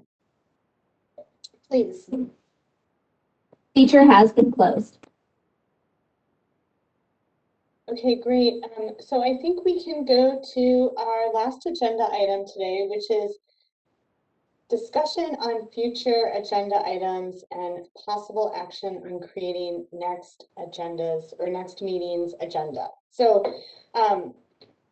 it looks like we are likely to have another subcommittee meeting. And so I'll turn it over to my fellow CAC members to see if either Vice Chair Heidelbach or Member Papillion have suggestions for future agenda items that we can bring back for another licensing meeting. Vice Chair Heidelbach. I agree with the last comment. Possibly looking at extending the massive grows that will be coming online in 2023. Also, because provisional wasn't necessarily part of, it seems, each topic we had this time around, I think that we should add that to the next agenda item, discussing provisionals. Thank you. Great, thank you for that. Member Papillion? I agree with Kristen. The pressing item right now is the provisional license is expiring. So I think something that talks about that. Also, a conversation on consumption lounges and a license type specifically for that. Right now, consumption lounges piggyback off of retail. A lot of the local jurisdictions really don't know what their options are or how to even go about it. So I think a conversation on setting up that license type that allows for the lounges, consumption, and otherwise separating it from retail would be great. But right now, I guess top priority is the provisional license and that expiration. Okay, great. Thank you so much for that. I also wouldn't mind having a discussion around events. I mean, I think we've heard a lot and had a lot of conversation today about farmers markets. And I have a lot of concerns that the event license is not necessarily a one-size-fit-all opportunity that allows for smaller events. It's really, as currently structured, more suitable or usable, say, for larger events. So would like to have another conversation and consider talking about the events license.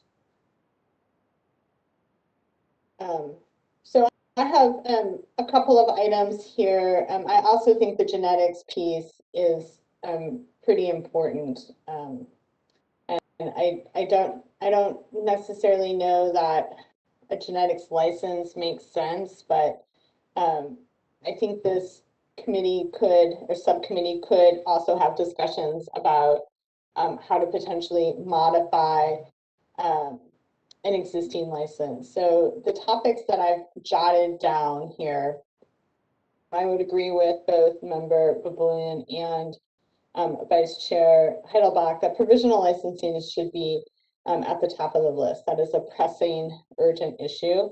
So I put a little star next to that one, and then I have and what I've heard is type 5 licenses, consumption lounges, event licenses, and genetics. And so I don't know if we have additional thoughts on this. And then I also, possible action on creating next meeting's agenda.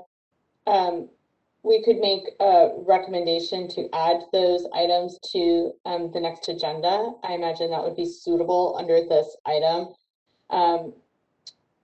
I also think if we're going to have discussion around provisionals, we might want to ensure that we have a meeting soon, another subcommittee meeting soon. So I don't know if it makes sense to try to talk about a timeline and potentially encourage that we meet late June, early July. I mean, I'm not quite sure what the other committee members think. So it looks like Vice Chair Heidelbach has a comment. I'll turn it over to you. I think that's a good idea, sooner than later. Do we also, we're going to be addressing these topics with the full committee on May 25th, correct? Are we doing that? I'm not sure how this item comes back to the full committee, and maybe we can get some information from legal.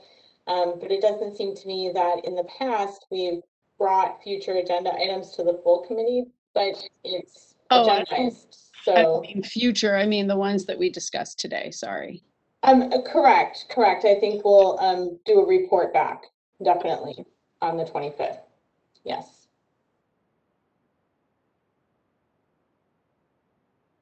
Okay, so I guess I could use a little guidance from council. Does this need a motion? Should I make a motion to bring these agenda items back? Can I get a little process support, please?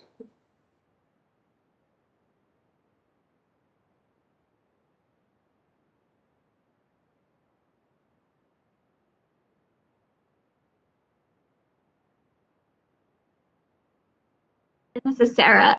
You don't need to make an motion for the future agenda items. You can discuss those, and then when you report back at the next committee, at the full committee, you guys can discuss possible items then too. Okay, great. And then do we need to go back to public comment again? Is that our next step here? Yes. Yeah. Okay, great. I think we can go to public comment then, please.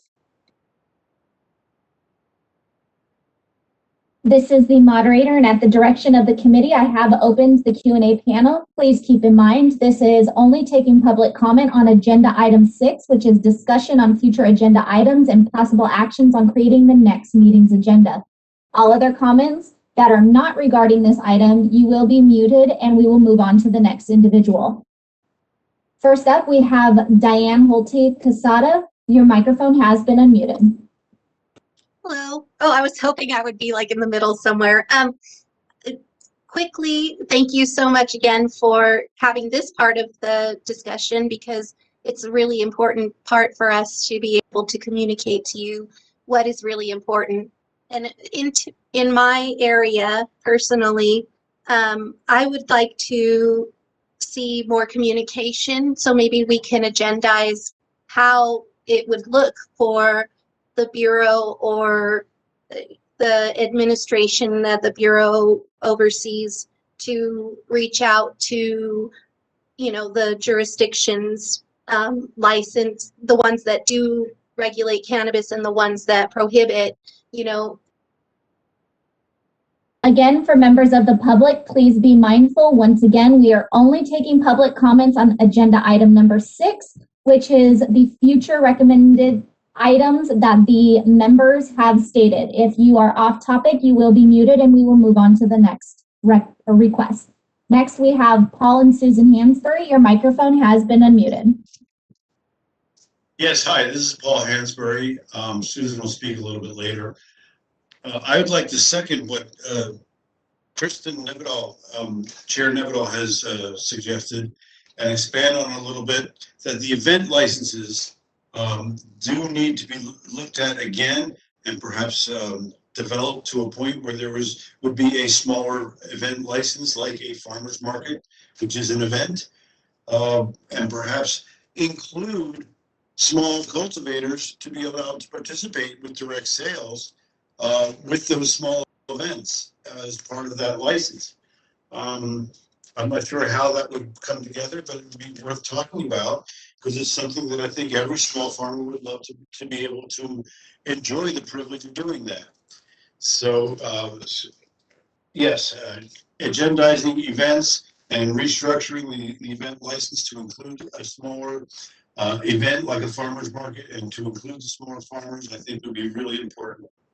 Thank you very much. Next, we have Thomas Mulder. Your microphone has been unmuted. Hello, Thomas Mulder. Just on what they spoke of, I would support a future agenda item to discuss procrastinating or delaying the massive, large license type. And that's all I have to comment on what was proposed by committee members. Thank you.